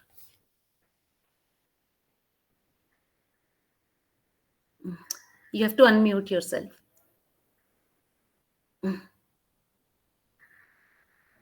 No, you are not audible. You're not audible. You have unmuted, but your voice is not coming.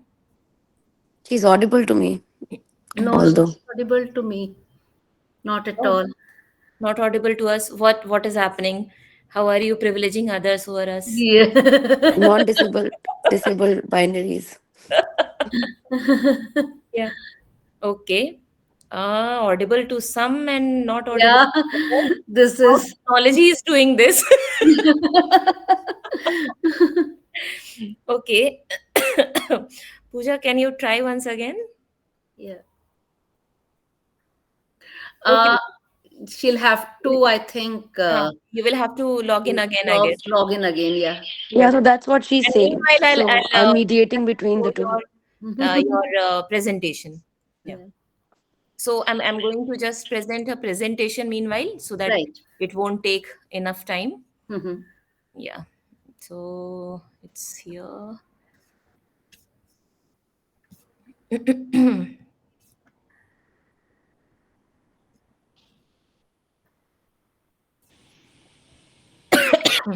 Hello. Yeah, now you're audible to everyone. Okay, so thank you, Vaishali, for such a wonderful introduction. Thank you, Chair, for giving me this opportunity to present my paper. And I will like to extend my thanks to the organizers, Dr. Ritu and her whole team, especially Disha. So people are there explicitly, implicitly, directly, indirectly related with the seminar. So hats off to you guys, because you have brought so many dimensions of gaze. And I would like to share my screen. So just give me a minute. Where did I lose?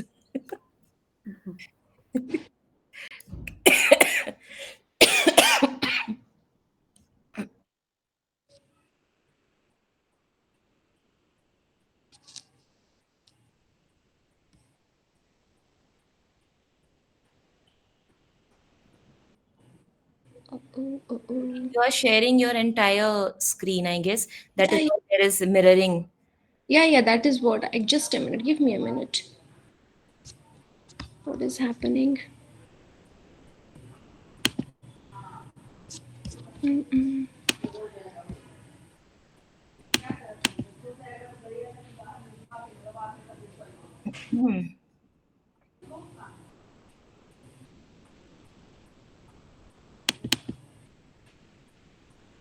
Wait.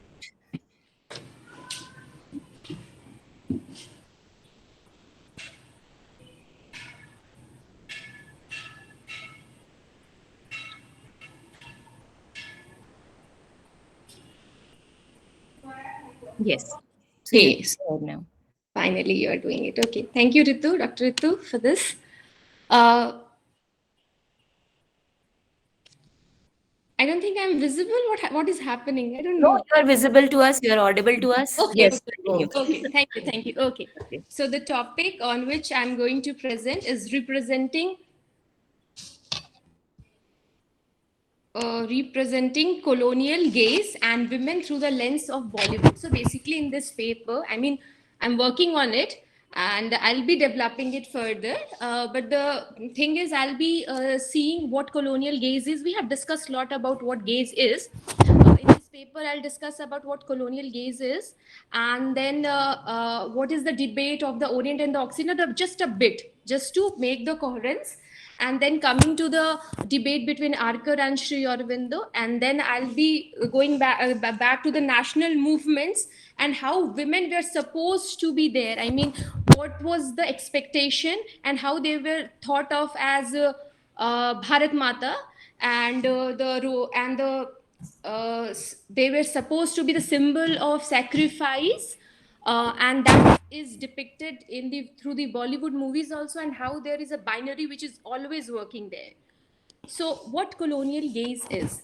The term colonial gaze refers to a concept rooted in post colonial studies and critical theory, particularly within the context of visual culture and representation. It explores how the colonizers, through their perspective and representations, shaped the understanding and perception of the colonized people and their culture. The colonial gaze involves the power dynamics inherent in the act of looking, and how it is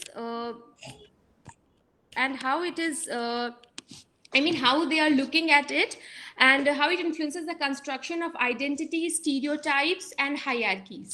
It involves the process of othering, where the colonized people are depicted as fundamentally different from and inferior to the colonizers. This can lead to the reinforcement of stereotype and the justification of colonial dominance. So this is how the colonial gaze is working. This is creating the power hierarchy. Now, can you move to the next slide, please? Yeah. The colonial gaze is inherently tied to the imperialistic perspective, where the colonizers viewed the colonized territories and people as objects to be studied, controlled, and often exploited. It played an important role in defining gender relations by marking out colonial women as objects of particular interest. Harems, jananas, and veiled women figured prominently in European accounts. The concept of Orientalism, as discussed by scholar Edward Said, is closely related to the colonial gaze concept. Now, in his text, he has talked about the debate between he has talked about Orient and Occident, and we know a lot about it. I mean, we know we have the basic idea about how the Occident view the Orient. So, but the problem is how they represent makes a huge difference. Either through their text, either through their movies, you can find the way the Orient is being represented is quite different. Maybe they have a different perspective and understanding of the Orient. For that sense, I have taken the example of belly dance.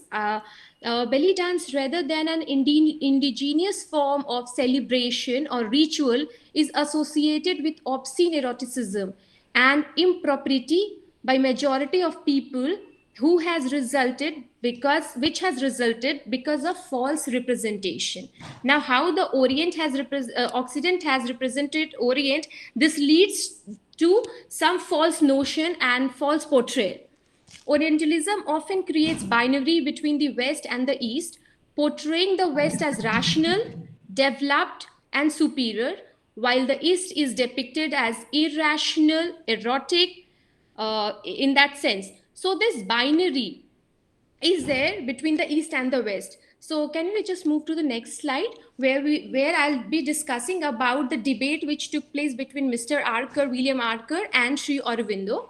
So Arker aimed at criticizing Indian culture by comparing it with the Western culture with the intention of showing the former as inferior in front of the later. So this discussion is, we are very much aware of this discussion that the West is superior and the East is inferior.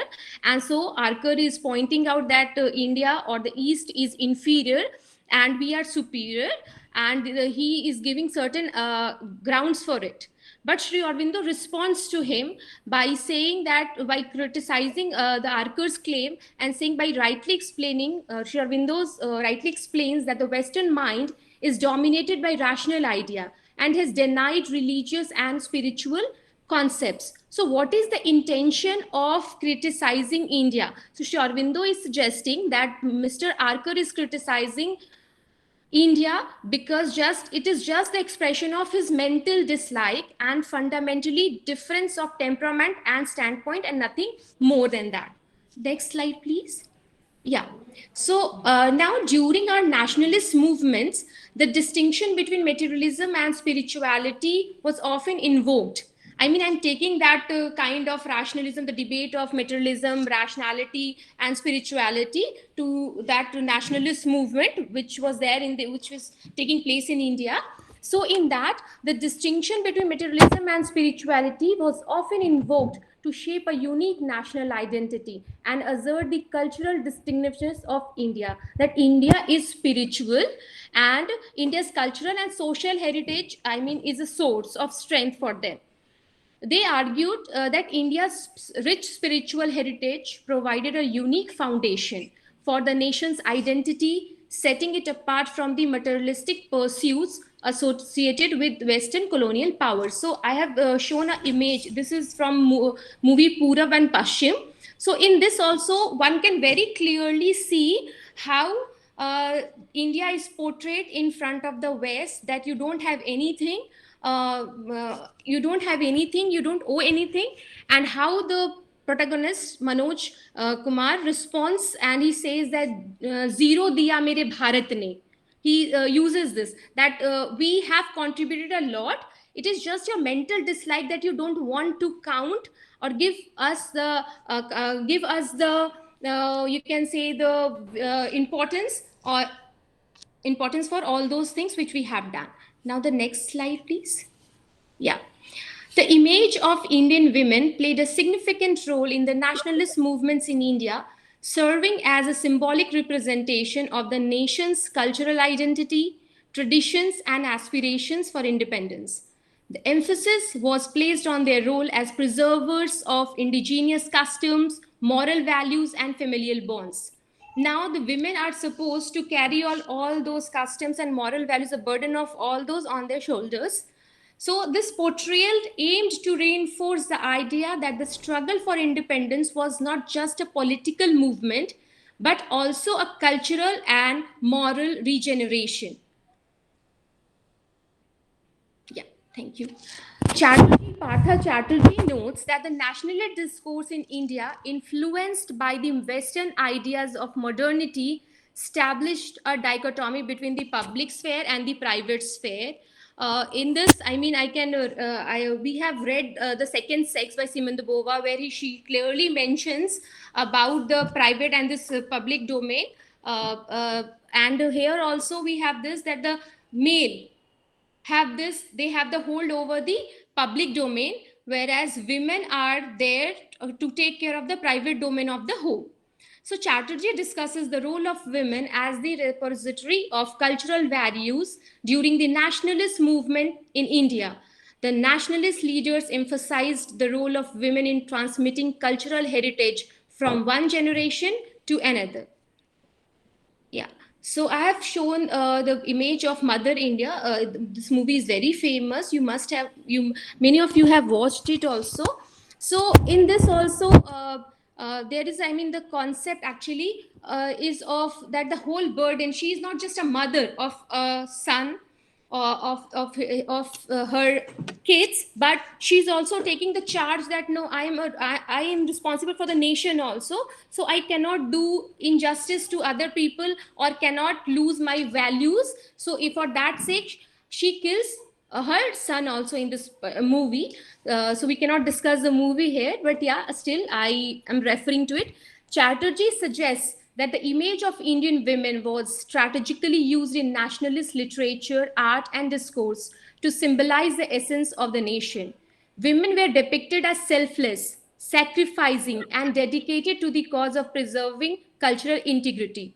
The concept of motherhood was elevated to a symbolic level, with the notion often personified as Bharat Mata.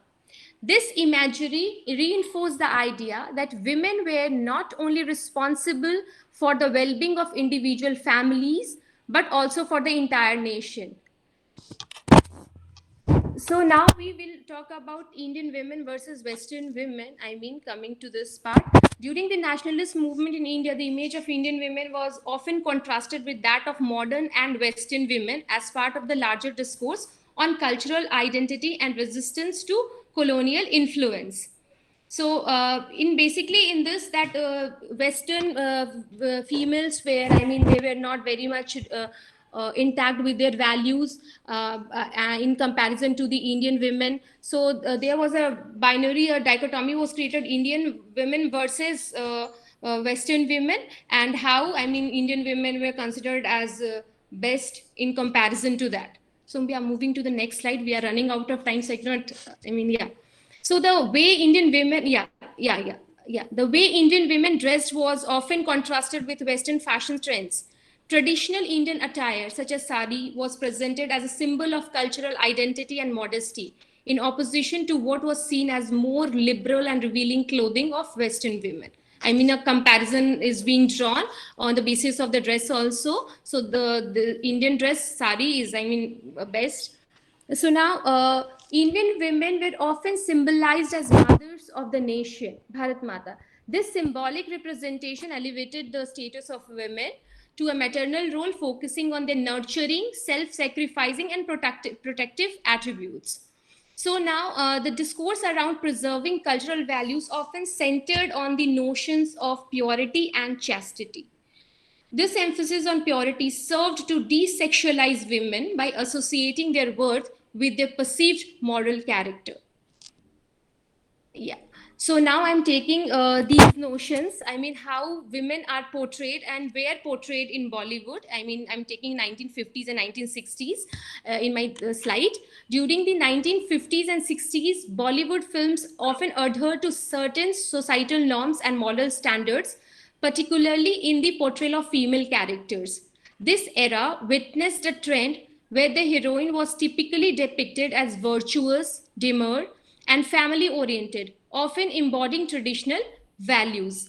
Her interaction with the hero were often marked by innocence, and romantic scenes were usually subtle and implicit. So this is how Bollywood heroines were portrayed in majority of the movies of 1950s and 60s, carrying the traditional values, wearing sari. Now, and how now to fulfill the male gaze, because this is something which is very, I mean, we have male audience in majority, and we have talked about male gaze. Now how male gaze will work. And so in these characters, I mean, not talking of Helen and Bindu, during that period, these characters were less likely to express overtly sexual desires. I mean, the heroines, the protagonists, the sexualized elements, including seductive dance sequences and item numbers, were often reserved for side characters called or vamps. These characters were not central to the plot and were portrayed as more liberated and morally ambiguous. I mean, they were needed for movies, for the male gaze. They were needed there because we are showing that the main character, the heroine, is being very simple, sober. She's wearing sari, she's behaving in a particular fashion, she cannot overtly express her sexual desires. So now, I mean, we need some entertainment kind of stuff. So for that purpose, we were having that item numbers, and these item numbers are very famous. Yeah, we can move to the next slide. Yeah.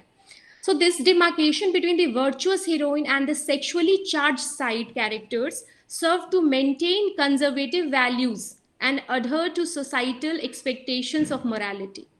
It also allowed filmmakers to include elements of sensuality and desire without directly associating them with the main female characters who were expected to be paragons of virtue. Next slide, please. Yeah. So now moving to the movie 1970s and 80s. In these movies now, the heroines have started coming up. Some of the heroines, the leading actresses, they started, coming up with some bold and unconventional roles. So some leading actresses such as Gina Taman and Parveen Bobby were associated with more bold and unconventional roles that involved on-screen kisses and intimate scenes. So we can, like films like Satyam, Shivam Sundaram and Namak Halal, push boundaries in terms of on-screen sensuality.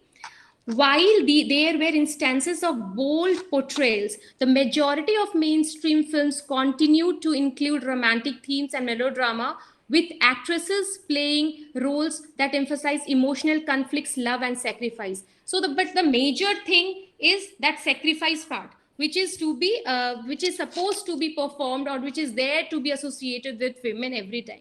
When moving to the next slide. Yeah. Now moving to the 1990s and onwards films, we can see after liberalization, there was a tendency to re-emphasize the national sentiments. Women were portrayed as adhering to the cultural representation of the nation while also satisfying the male gaze. Instead of presenting the sexualized characters independently in the form of vamps, women protagonists were also shown in that amalgamation of combining both the values of being traditional as well as sexually attractive, with the narrative of hero choosing that woman who is more feminine and is also representing the Indian cultural values over the one who is shown in non-feminine way and more explicit about her demands. Bollywood reinforced the burden on women to perform both the roles, satisfying the male gaze and showcasing the superiority of the Indian culture. Here I have taken the you can see the image. It is from the movie Kuch Kuch Hota Hai. She enters in a mini skirt, playing guitar, and after then, when she enters, the hero is very much attracted. But when she performs, and she plays the religious, some song is there. And after hearing that song, the hero finds that no, yahi mere liye suitable hai. So there is always a superiority of, carrying that tradition and the Indian values with the girl. You wear miniskirt, I love that part of yours, but I need that part also. Doing puja. I'm not criticizing it. I'm just saying how the things have progressed in Bollywood also. Yeah, next slide, please. So now, how does colonial gaze affect the portrayal of women in Bollywood? We follow the Eurocentric beauty standards inspired and influenced by the Western culture. The colonial legacy has contributed to the portrayal of a dichotomy between westernized, modern women and traditional conservative women. This binary is evident in some films where characters representing modernity are often shown as liberated. On one hand side, they are considered that, okay, they are liberated, but also at the same time, they will be considered that, no, they are not rooted in Indian culture. So you need to be rooted in Indian culture, and at the same time, you need to be, modern. So modern women are shown in a stereotypical way, not adhering to the moral and familial values generally associated with the good women. So women who do not adhere to the values of family, prioritize their own dreams, and do not accept the love of a man are depicted in a negative light. So now what are the criteria on the basis of which a woman will be seen in a very negative light? So you have to give priority to your family. You should be you should be sacrificing your career. If it comes in the way of a family, you should not give priority to yourself. The preference of the hero for the cultural women over the modern women reinforces the idea that women should behave in a particular way. So now a hero wants a heroine in a particular way. So this is giving us a standard that how in that particular way we need to behave to be liked by people or to be good women in that sense. Association of clothes with women's position is the imposition of certain societal expectation. The dichotomy between the West and the East still exists in Bollywood and needs to be challenged. Yeah, now I'll be just concluding. I mean, it's not a conclusion kind of, it is open kind, but just coming in my mind. So I was just thinking of reading this out. The sad part of our colonial past is that it has made us so uncomfortable that we are regularly striving to prove ourselves in better position in front of the West. We are in the process of committing the same mistake which is being made by the West. We are trying to prove ourselves, prove our cultural values as West, which is very clearly depicted through our movies. Why there is always, I mean, I'm just wondering. There are a lot of questions coming. I have attended yesterday's seminar. I have attended today's seminar. So a lot of new things are coming in mind. A lot of, I'm juggling with it. But why there is always a need to, criticize others in order to prove oneself. Let's make ourselves free from these associations. I'm just thinking that what West has done to the East, the way they have portrayed, and the same thing we are doing it just to prove that our Indian culture or the values are, good. Do we really need to criticize the other? This is good, and look at them, they are bad, and they don't have their cultural values, they don't stick to the moral values. So we always work in this binary and the dichotomy, but still we need to free ourselves. Thank you so much. Thank you, Pooja. And that was indeed quite seminal. So we now have the last speaker, and Vaishali will introduce the last speaker. And I'll request the last speaker to also take about 15 minutes, because we are already running behind schedule by an hour or so, more than an hour. I'm sorry for limiting your time, but then it's just a request. Fine, ma'am. I'll try to keep it as precise as possible. Thank you. Our next speaker for the session is Ms. Diksha Singh.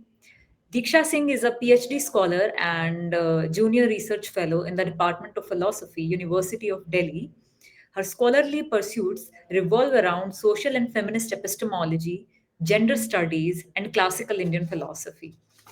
Today, she will be presenting on Unveiling the Gaze Behind Adulation, an analysis of eulogization of women as goddess in the works of Bankim Chandra Chatterjee. Over to you. First of all, good afternoon, everyone. I know the seminar has been going since morning and everyone is tired, so I'll try to keep it as precise as possible. So the topic of my presentation is Unveiling the Gaze Behind Adulation. So throughout this seminar, we have discussed about different aspects of gaze, its characteristics, dimensions, different ways in which different thinkers have been conceptualized the term. So what comes to our mind when the basic understanding of gaze, what comes to our mind when we talk about gaze? That it is somewhat related to a way of looking at someone and the realization of being looked at and interpreted by others, which causes as a response changes in one's conduct, physical appearance, language, behavior, etc. But gaze is not just limited to looking at someone. It has different layers to it, as we have discussed so far. It is burdened by the residues of our collective existence in a social, cultural, economic, and historical setup. Secondly, the realization or awareness of being looked at has several psychological effects on the person being looked at. And thirdly, how power dynamics play its role in the phenomena of gaze. how the gaze becomes oppressive when power comes into the play. So, Laura Mulvey, while talking about male gaze, have pointed out that how gaze at three different levels, that is the gaze of the camera, the gaze of the fellow characters in the film, and the gaze of the audience, leads to sexual objectification and normalization of that objectification of women.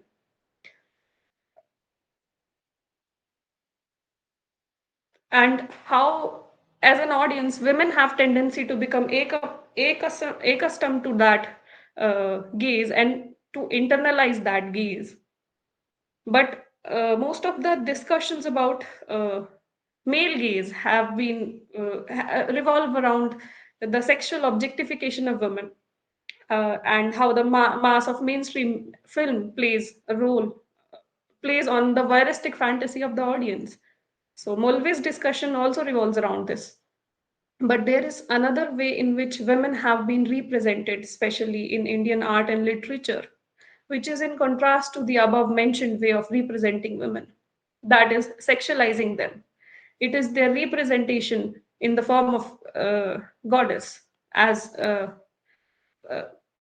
Pooja ma'am's presentation paper also she was dealing with this conception of gaze. So Jeremy Hawthorne in Theories of Gaze notes that looking is far from being a neutral process of information gathering. Our looking activities are saturated with the residues of social and cultural existence. For example, those relating to caste, sexuality, economics, etc. The representation of women as Devis is also saturated with its own historical baggage. Tanika Sarkar in Hindu Wife, Hindu Nation notes that from time immemorial, locus of purity for Hindu social order was the body of Hindu woman.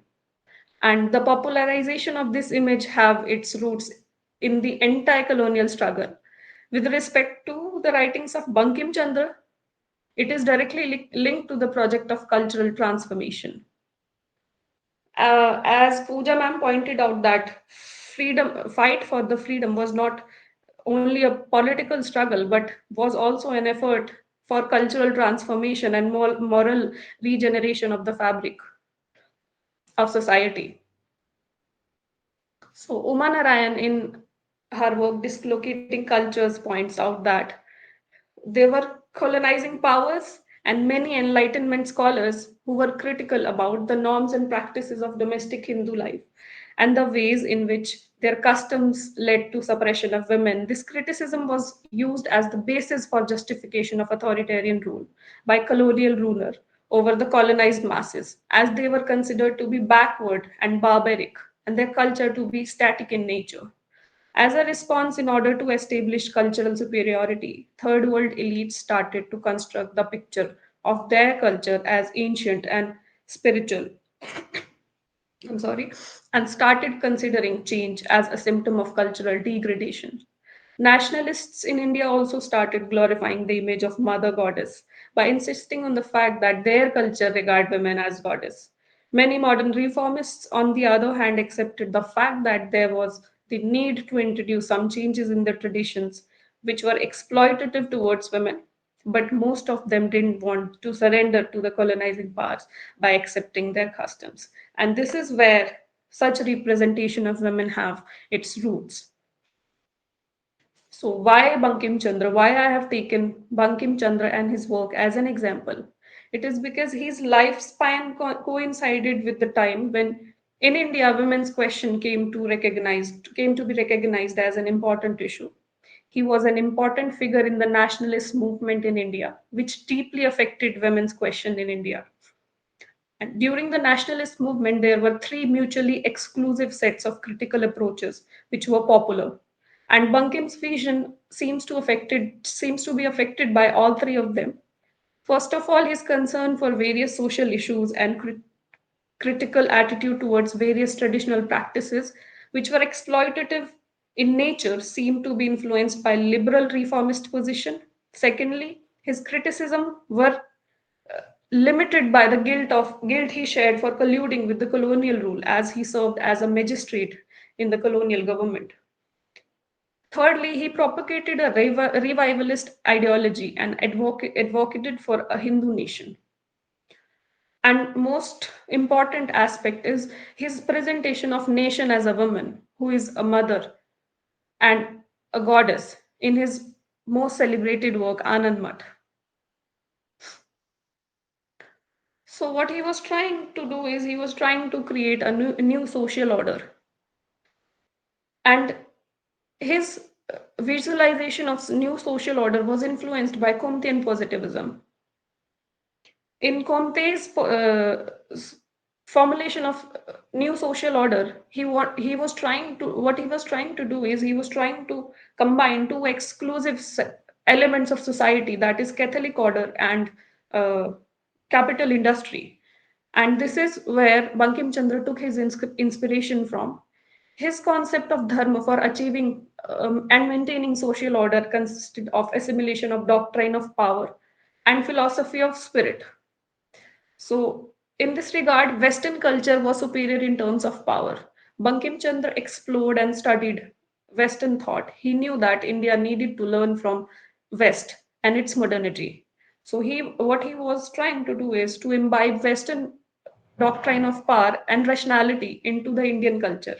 And Indian culture was regarded superior in terms of its spirituality.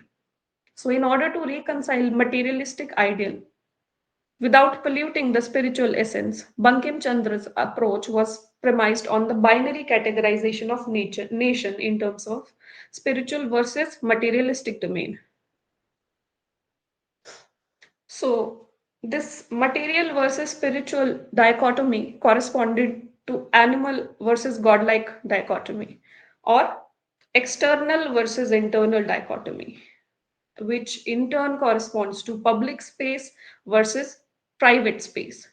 And in Comte's ideal of social reconstruction, it was women who were closer to the Catholic order, as uh, their entry in the positive sphere of science was limited.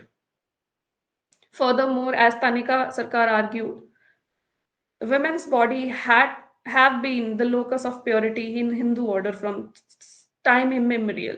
So this binary categorization of nation culture into material versus spiritual is correspond to ultimately to a gendered categorization of masculine versus feminine. Partha Chatterjee in Nation and its Fragments argue that the burden of maintaining purity of this spiritual domain falls on the shoulder of women. Women are held to be responsible for sustenance of this inner domain, which is spiritual, and any disturbance or changes in this domain will amount to defeat of the nationalistic goal and victory of colonizing power. Men, in order to adjust into a material world, were expected to make changes to their lifestyles in the way they used to dress, eat, drink, etc., in their religious practices and social settings. In order to compensate this, women were supposed to make changes in their lifestyle to maintain spiritual superiority. All these factors are responsible for conservative trends in the works of Bankim Chandra and the way nationalist struggle affected the women question in his times. So, in his work, there we see a contrast between these two types of women. I have restricted myself to three of his works, that is Rajmohan's wife, Krishna Kanta Will, and Anand Math. So, the two sets of women are transgressive women and sacrificing women. Transgressive women, such as Matangani and Tara in Rajmohan's wife, are held culpable for betraying their husband, and betraying not in the sense of cheating. The punishment of cheating would be death. But betraying in the sense not supporting their husbands in their bad works of kidnapping or robbery, so are held culpable for betraying their husbands who were the villains and did many unforgivable things to them and to others. In Krishna Kantarvel, Rohini, a desiring widow, is brutally murdered by her own lover, who then goes back to his wife and becomes a saint and is praised in the end. These transgressive women are not allowed to lead a happy life and are punished in one way or another in the end of the novel. Sacrificing women like Brahmar in Krishna Kantarvel, who fulfills her Pativrata Dharma, whose husband eloped with Rohini, the widow. She is praised, a temple with a statue is built for her in the end. In Anand Mat, Kalyani takes poison to relieve her husband from matrimonial duty so that her husband can participate in the sannyasi rebellion. Shanti becomes a celibate to support her husband. She is allowed to live in the outside world and fight with the others, but at the cost of erasing her sexuality and her femininity and identity. They are celebrated as ideals and lead a very happy life with their husbands. So I would like to conclude by saying that I would like to quote Partha Chatterjee. The construct of women as goddesses is a product of patriarchy combined with coercive authority with subtle force of persuasion. This is a product of gaze, and therefore it too have it is too sedimented with residues of historical cultural baggage. It too have Women too have the tendency to internalize this, and it too have the relations of power, though it does not impede the chances of women of moving out in the physical confines of home. On contrary, it facilitated it. It do not sexually objectify women. It puts a restraint on the sexual objectification of women, but at what cost? It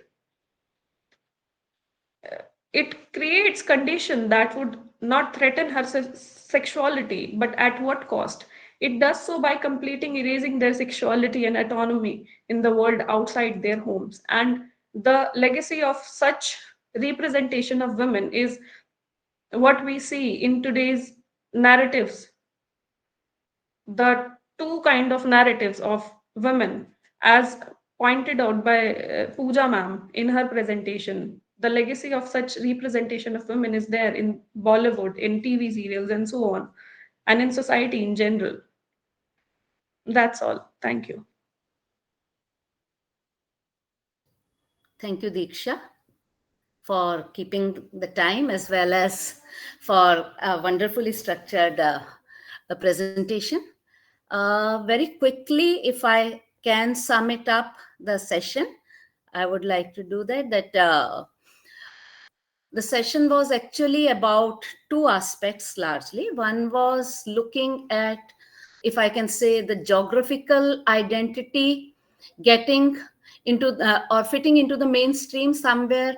This geographical identity that is Indian versus the colonial versus the European has been in a way subjugated. So there has been an attempt made in the papers to seek answers as to whether this can also be critiqued, the identity, the geographical identity. And second part is about, of course, the visual narratives that where masculinity, and thankfully we did not dwell much upon toxic masculinity that is being portrayed in today's movies, but nevertheless about the male gaze versus the counter gaze, and how the male gaze has been represented in the traditional literature. I mean, this is the post 19th century, or the literature during the British times.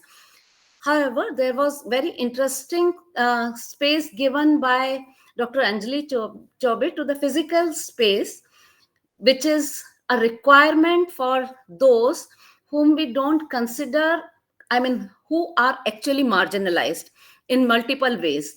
and who have been subjugated, and who have either been patronized or have been looked with some other kind of so-called empathy, but have not been given that space. So while talking about gaze, about going beyond the just the neural perception or the physical perception, and talking about gaze as panopticon, kind of a complex, or talking about gaze as something that is controlling the mind, or is imprisoning the mind, or internalizing the authorities regime, we need to really look for such diversities. And thankfully all the papers had diverse things to contribute. So in a way it was like a counter kind of an gaze given to that, to these papers. More power to all of you. And with that I open it to the question Q&A session. Sharmishra has raised her hand. Yes, Sharmishra, please go ahead. Yeah. Hi, everybody, and congratulations, Ritu, that you've been able to, put all of this together. And as Professor Rekha has just pointed out, that all of it was very, very important. And yes, of course, we know that some topics just do not get any space in the, the academic circles, and nowhere in philosophical discourse, really. And today also, when we have invited Professor Anjali, so we should thank literature people that they're doing some work looking at marginalized identities. So, so I don't have a particular question, but I have an observation, and that observation I would, and I was trying to juxtapose what Professor Bagel and Dr. Richa and Dr. Anjali has, put across. Um, uh, so one is about caste, then is ethnicity, and then is disability. All three are marginalized in their own ways, but in a very different manner. So as philosophers, can we think over it, that what is the idea of resilience? Because all three speakers were talking about, through literature. Professor Bagel talked about how, how literature and how these autobiographical accounts, and how these songs, Punjabi songs, have really become a counter voice, or how they're putting the gaze back, at the gaze of resilience, or gazing back. Then Richa's presentation was also very interesting, where she's, you know, brought out her own experience with how she feels alienated. And that concept of alienation is almost inherent when we talk about disability. And Anjali has, Dr. Anjali has, put this map for us to be able to begin a conversation, if nothing else. So map of how models are seen, how theories are, we have how academicians are trying to uh, put together these theories, these models, to understand disability. However, when she talks about rights and rights-based model, so right-based models, we know, has worked for caste. Right-based model has worked for women, that we are here. We've got some space in the society, in academia, that we are here together, talking at par. But has that really worked for disability? That's my question. And Professor Alok also brought this up, that what do we do, whether whether we harp on identities to really look for answers, or what is the way out. uh, so for disability, is this the same, is it the same kind of category?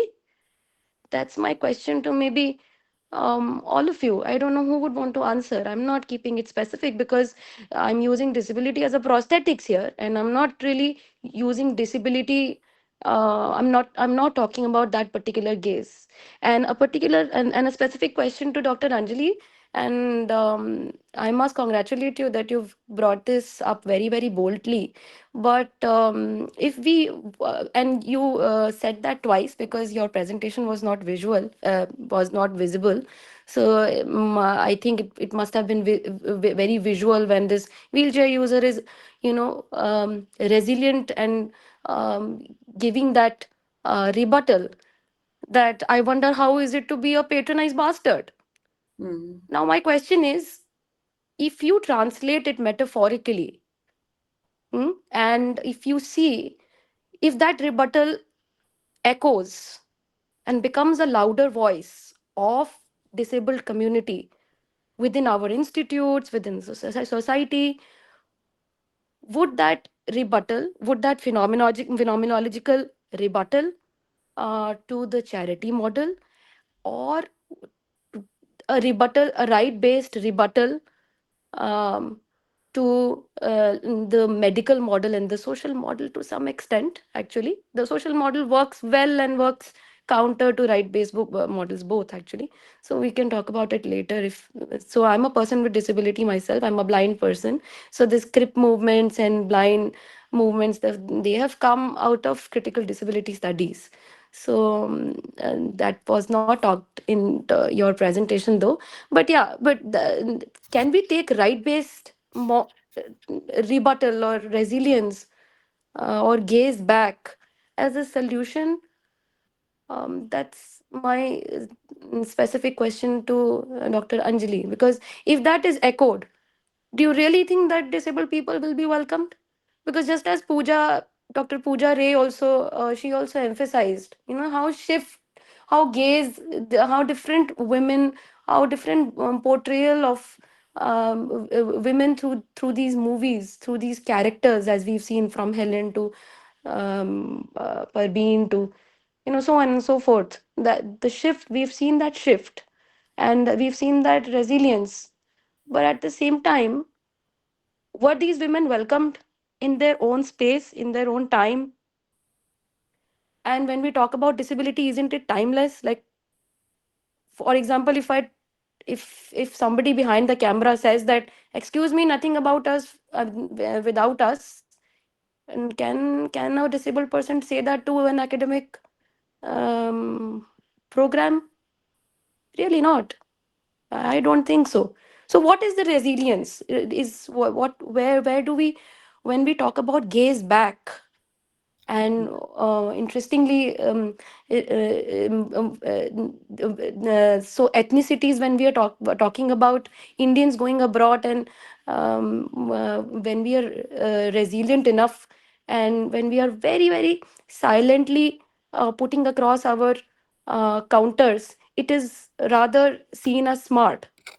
But do we have that tool? Do we have that um, um, sign or epistemic tool left for persons with disability?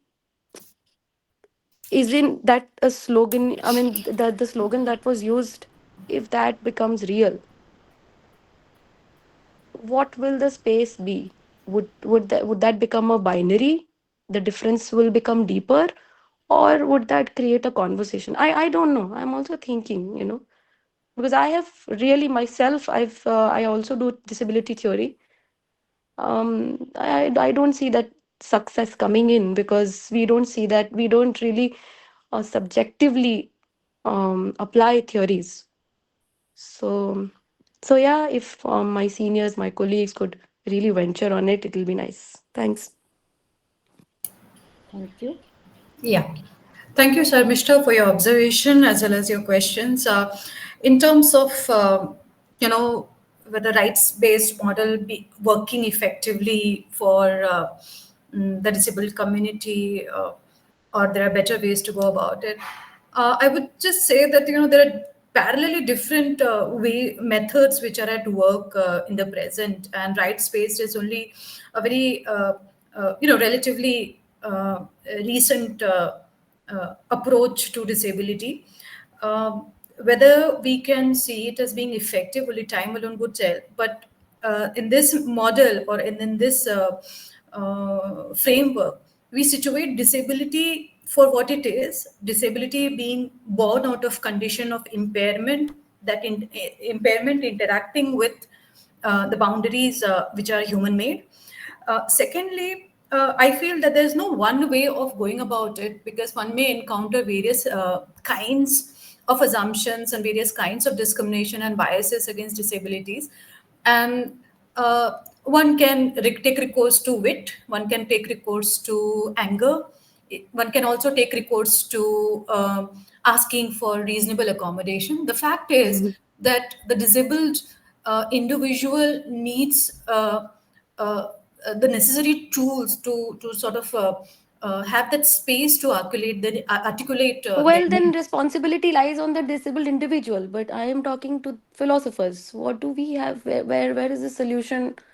So discursivizing is one part of the whole thing. Discursivizing the problem, why the present condition, what is the attitudinal barriers that are working against disabled individuals. So that's part of philosophical inquiry. Yeah, which is what Dr. Lalan Baghel also pointed out, that we need a discursive discourse rather than just a discourse. So yeah, I agree with that. And would anybody else want to answer to Sharmishta? Just want to inform that Dr. Lalan Baghel has to leave because he has to join some session in another seminar, so he won't be able to respond. And he has said that questions could be sent to him if anybody is interested here. Okay. So, Mr. Ranjit Singh wanted to ask first. So, can we take his question and then you can respond, Richa? If that's okay? Sure. Yeah. So, please go ahead. पहले तो कि I am not a philosophical person. Being an advocate, मुझे बड़ा अच्छा लगा। यहाँ बहुत ज़्यादा जो नंबर था वो महिलाओं का था, तो सरस्वती का रूप देख के ये बड़ा अच्छा लग रहा है मुझे। और दूसरी बात ये है कि 3 चीजें मैं इसमें बताना चाहूँगा, ऐड ऑन करना चाहूँगा on the basis of my experience. Acharya Pradyuman ji हैं एक, तो वो जब भी जिससे मिलते हैं ना तो गेज करते रहते हैं, जैसे एक बच्चा देखता रहता है उस तरह से वो करते रहते हैं। तो बहुत सारे लोगों को तो बड़ा अटपटा लगा। तो एक दिन मैंने आचार्य जी से पूछा, मैंने कहा आचार्य जी आप इस तरह से आप देखते हो, तो उनको बुरा इसलिए नहीं लगा। वो ये बोला कि मैं सभी को अपरिचित ट्रीट करता हूं ताकि बायसनेस ना हो, अतीत को मैं वर्तमान में लेके नहीं आता। तो यानी कि वो ब्लैंक होके देखते।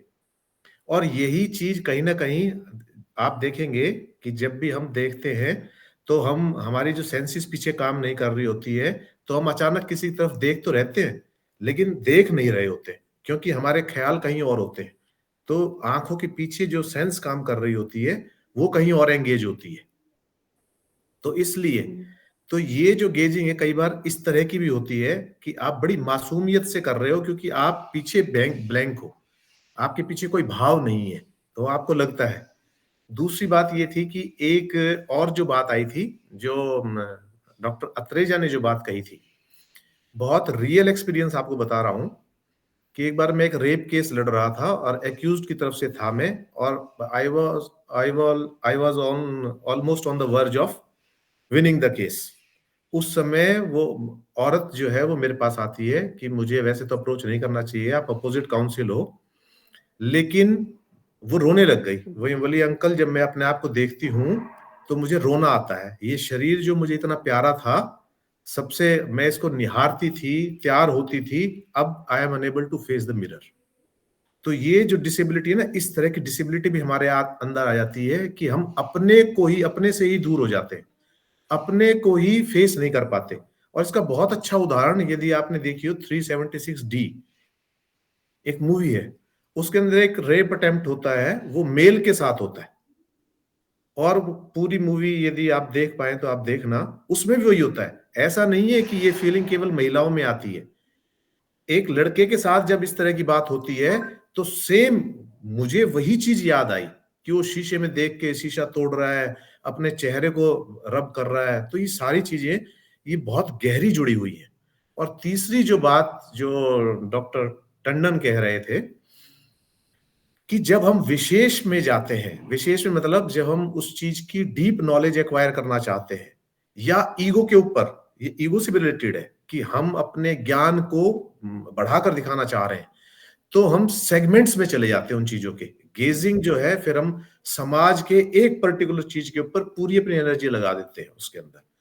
लेकिन जब हम सॉल्यूशन ढूंढेंगे तो सॉल्यूशन हमेशा सामान्य में मिलेगा, क्योंकि जो सामान्य है वो प्रेम है, वो डाइल्यूट करता है इन चीजों को, वो आपको मर्ज करता है, वो आपको संयुक्त करता है, वो आपको इकट्ठा लेके आता है। तो ये सारी चीजें जो है वो सॉल्यूशन हमें मिलेंगे सबके साथ लेके। अकेले आपने जिस चीज को फ्रेगमेंट कर लिया, you cannot find solution while फ्रेगमेंटिंग the things, क्योंकि उनको जब तक डाइल्यूट नहीं करेंगे तब तक उनके सॉल्यूशन निकल के भी नहीं आएंगे। तो ये मुझे तो बहुत ज्यादा ज्ञान नहीं है, जो कुछ एक्सपीरियंस के हिसाब से था मैंने आपके साथ शेयर किया।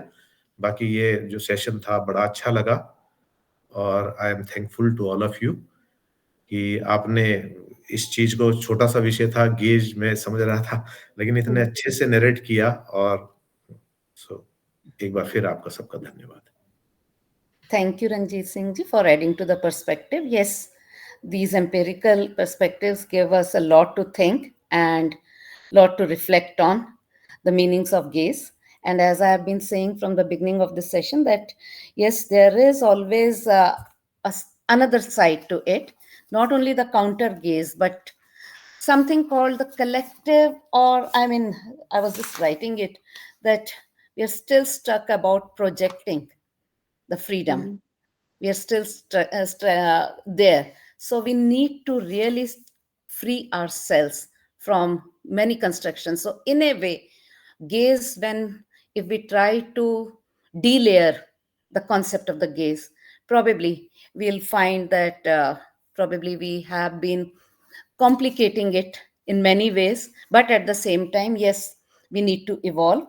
And that evolution is that we need to not only question as us versus them, or the objectification of the other, or othering the other, but somewhere negotiating and somewhere interacting.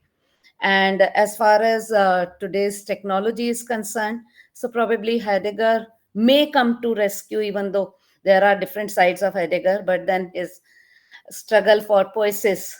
So probably we may look forward to that kind of a space where we can come to that poiesis and start using another vocabulary for this. So from looking at someone intently to gaze, and the complexities associated with gaze and problematics associated with gaze, probably there can be solutions also. Yeah. And with that, whoever wants to answer to Sharmishta, please go ahead. Richa, you wanted to answer? Sharmishta, yeah. Thank you for your observation. I would just say one thing, that perhaps, I don't know why philosophers, they have some very deep-rooted love for abstraction. Okay, I have just not understood it so far. I remember, like in 2019, when I submitted my PhD, and it was largely in the field of feminist phenomenology, feminist philosophy, and until then, there was a very strong voice amongst the larger collective which said that there's nothing philosophical about what you're doing. Like, how can gender be a philosophical issue, right? And I remember every time when in sociology webinars and seminars we used to go, and they used to present some amazing work on disability and critical studies, and we always used to think that as philosophers we are talking about society, we are talking about temperament, we are talking about nature, we are talking about how things are supposed to be, but then why are we not narrowing down to what kind of bodies we are talking about? Like, how can we look at bodies as homogeneous bodies? Like, okay, human beings should be like this. Plato said, okay, fine, everybody's going gaga over it, but like, at least define the differences in human beings. And I believe because we have such deep-rooted love for abstraction, we always we work on the proposition that all bodies matter. Now, we never define those bodies. And that's where feminist philosophy and feminist phenomenology comes into picture, which they're saying that your lens to understand theories have to be disability, have to be gender, have to be caste, have to be class, have to be so many different aspects which keep on happening in our life. And getting back to the concern which you raised, that then why theoretical, even though they are theories, why the success is not there, or why still the discourses are not getting strong? I feel somewhere or the other, we still look at theories as something which goes to and talks about some other realm. It's some other world only. It has nothing to do with our life. But you're also saying that Unless and abstractions until, are a part of us. yeah, unless and until we don't pitch in theories either as visions to make our society better, or as very good GPS to tell people that, listen, take this route, no, the society will be a better place. I That's why like the perhaps we analogy. write PhD, right? We work on that.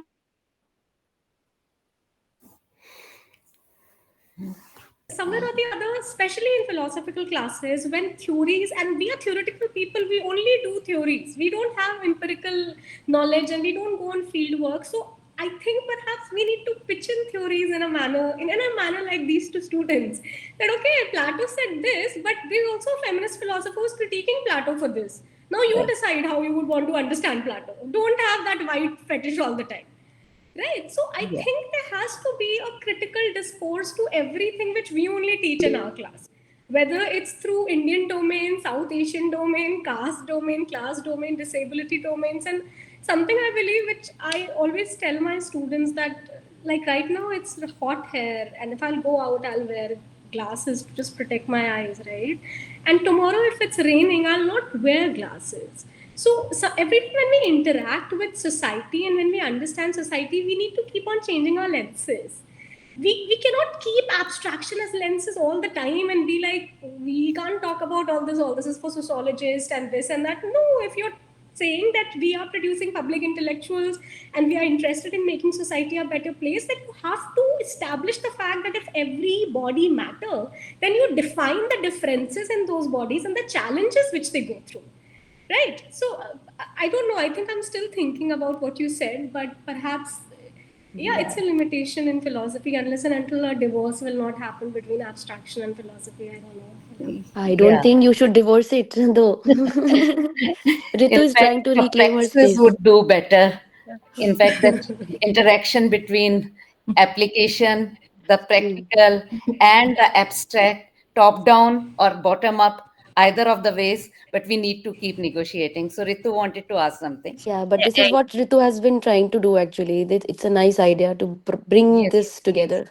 Yes, she is. Actually, I am really very confused that when sociologists and people from literature, history, anthropology, and various other disciplines, they are using the data and then philosophizing those data and producing theories, and we are really very we are welcoming them, we are accepting those theories.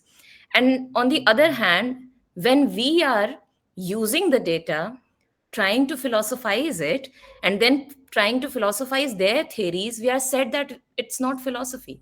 Right. Okay. So either I think that when people say that you are working in the area of feminism and whatever you are writing is not philosophy, I think that probably working on feminism and doing philosophy cannot go together then, until unless we are dealing with some concept of God or world or something like that, which is beyond our sense perception. When are we going to talk about those realities which are the realities of our everyday life? Exactly. How are we going to change that without philosophizing them? Other disciplines are using philosophy to change the theories there, but people in philosophy are struggling to make it more philosophical to be relevant. And how sad that is. That is. And I understand the pain. I think that's the beauty of it. To add to that point, we should also add environmental ethics, Ritu. Even that gets totally left out because it is considered to be, you have the word ethics. something not within the purview of philosophy.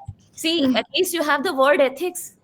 Yeah, but still, I think they think that it does not involve any meta word. It probably does not pertain to value systems. When it comes to environment, it is still being left out from the consideration. So I think, yeah. And I guess I think here also disability wins, because the moment you talk about disabilities, it's all about problems, and and sociological problems. No philosophical problems are really recognized there. मैं जीत गई सुजाता जी. No, but true, Sarveshri. today's panel actually brought in that philosophizing, if I can use that word, and especially in the popular domain of cinema, and that to Bollywood cinema. So I really liked both Dr. Richard's and Dr. Pooja Rai's presentations, for that matter, and in the previous session Vaishali had brought in. It was a good change. Yeah, it was a very good change. And we are, at least in the curriculum wise, we are still teaching art and film appreciation, where we do a lot of so-called, even if it's not a very recognized kind of a medium still, or not a very recognized kind of a formal discourse, academic discourse, but we are trying to philosophize, or at least give some philosophical grounding to our understanding of cinema and other popular art forms. Cinema as in the popular art forms. So that was very interesting. And even the concept of Bharat Mata, which is becoming the most popular currency in today's day and time. So that concept of Bharat Mata, again, how it was brought in by the speakers, is again a very nice way to put things in a philosophic perspective, if one can use it.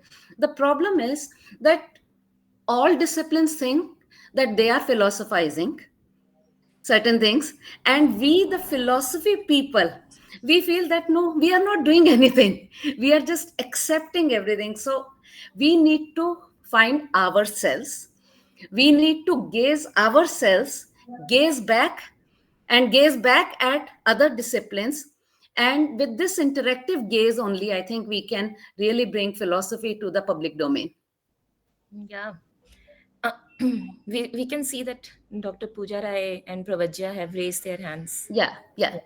Doctor, please go ahead. Yeah, actually, I don't have a question. I just wanted to add, like Dr. Ritu, just you said that at least you have the word ethics. I remember my PhD days when I was selecting a topic and I was thinking of care ethics for my topic. I mean, I was exploring that area, and I won't name, but I was like, said, what is this care ethics? What is it? What is this area about? I mean, I was so disturbed that I stopped going and searching for that care ethics that time. Okay, so ethics also is, yesterday also I was hearing the lecture, and Professor Chandra was very much against. I mean, he was saying that, why to always talk of that heavy terms and those terms which we are not very much, empirically we cannot connect many times, right? So why to restrict always with this buzzing and this struggle, these jargons? I mean, why not to relate things with the everyday experience? I mean, I don't find any problem with this gaze thing and this thing. We talk of motherhood, right? We talk of Mata, Bharat Mata, whatever we say, but we are not ready to accept care, ethics, care as ethics. Okay, we are ready to accept that, okay, care is something which, it is inborn.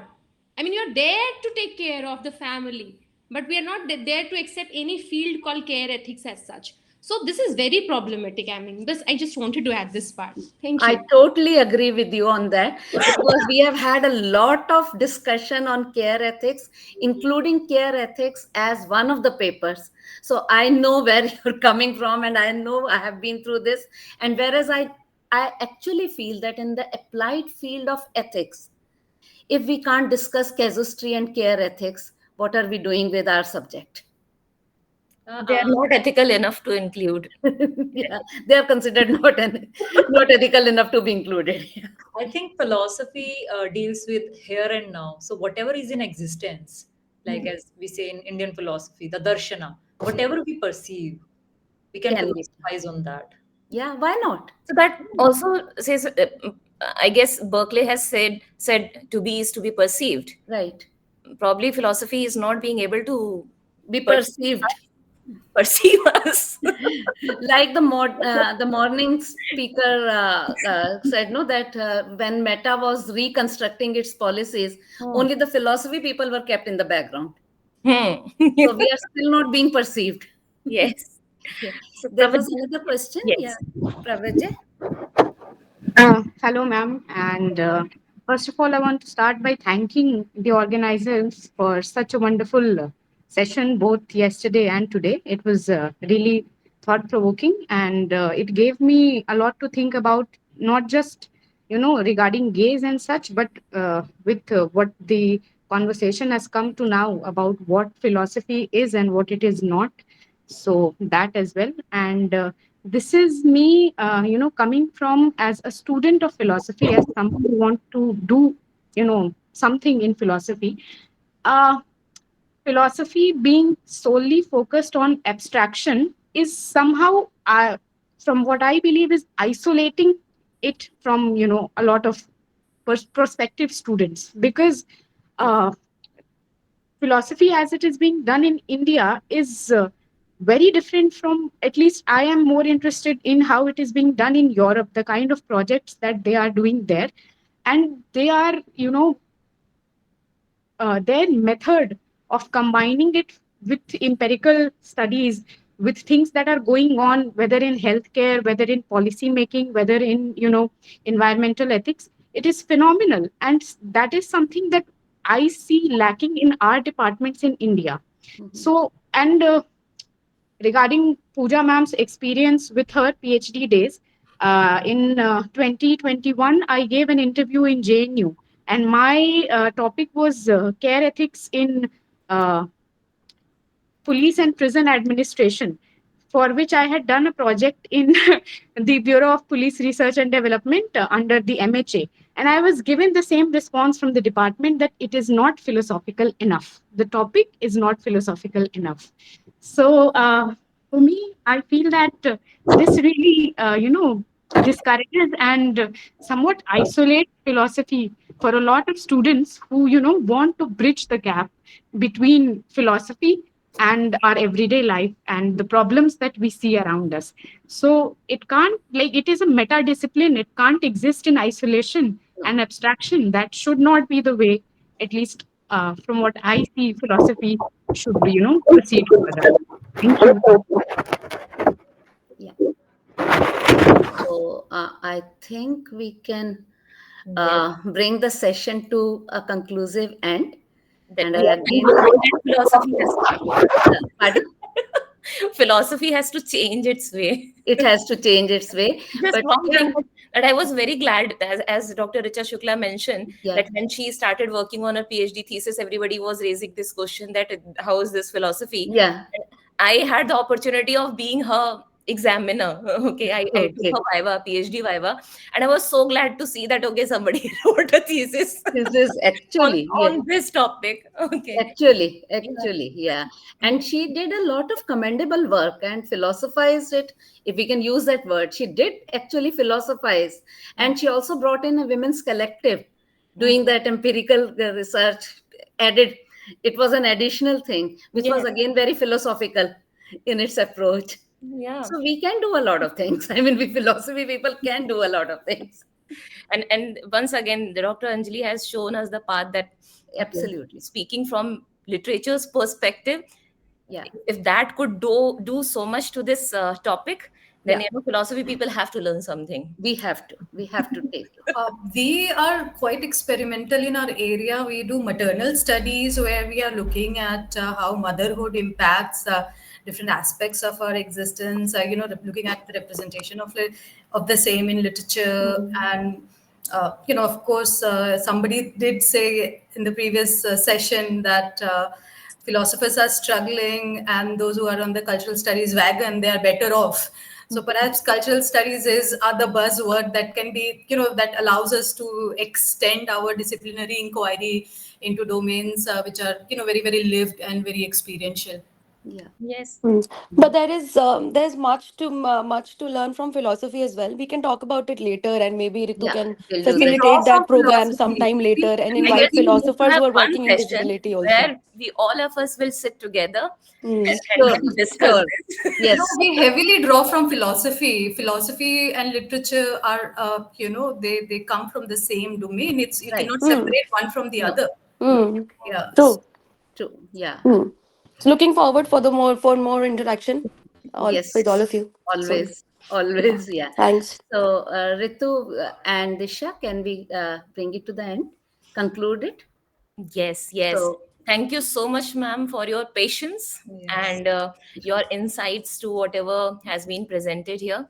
And I'm very thankful to all the audience here, and some of them have already left, but all of us have been very patient to discuss this very important topic. And the speakers, they have, like, covered different aspects of it to show us the path that how philosophy can move in different tangents and cover up different topics and become more interdisciplinary rather than just moving into a very fixed manner, okay, in a very dogmatic manner. So with these words, and we would like to end the session, and actually we are going to start the valedictory session at 10 p.m. Obviously, very odd time for IST, but as the speaker is from USA and there is a time difference, we had to accommodate according to his preference. And I'm also very thankful to our department teachers who are also, like, encouraging us to organize such kind of events again and again. They have been very supportive here, and the organizers, obviously, we will give official thanks. Thank you. And thank you, Gautam and Sarmishta, for your remarks here. So with this, My pleasure. I guess Sarmishta would also like to thank all of you here. And she is, I guess, in some area where she is not getting proper connection. So we are going to end this. Have a very good day, whatever is left now. Yeah, whatever. Joining again at 10 p.m. Please be there. Okay. Sure.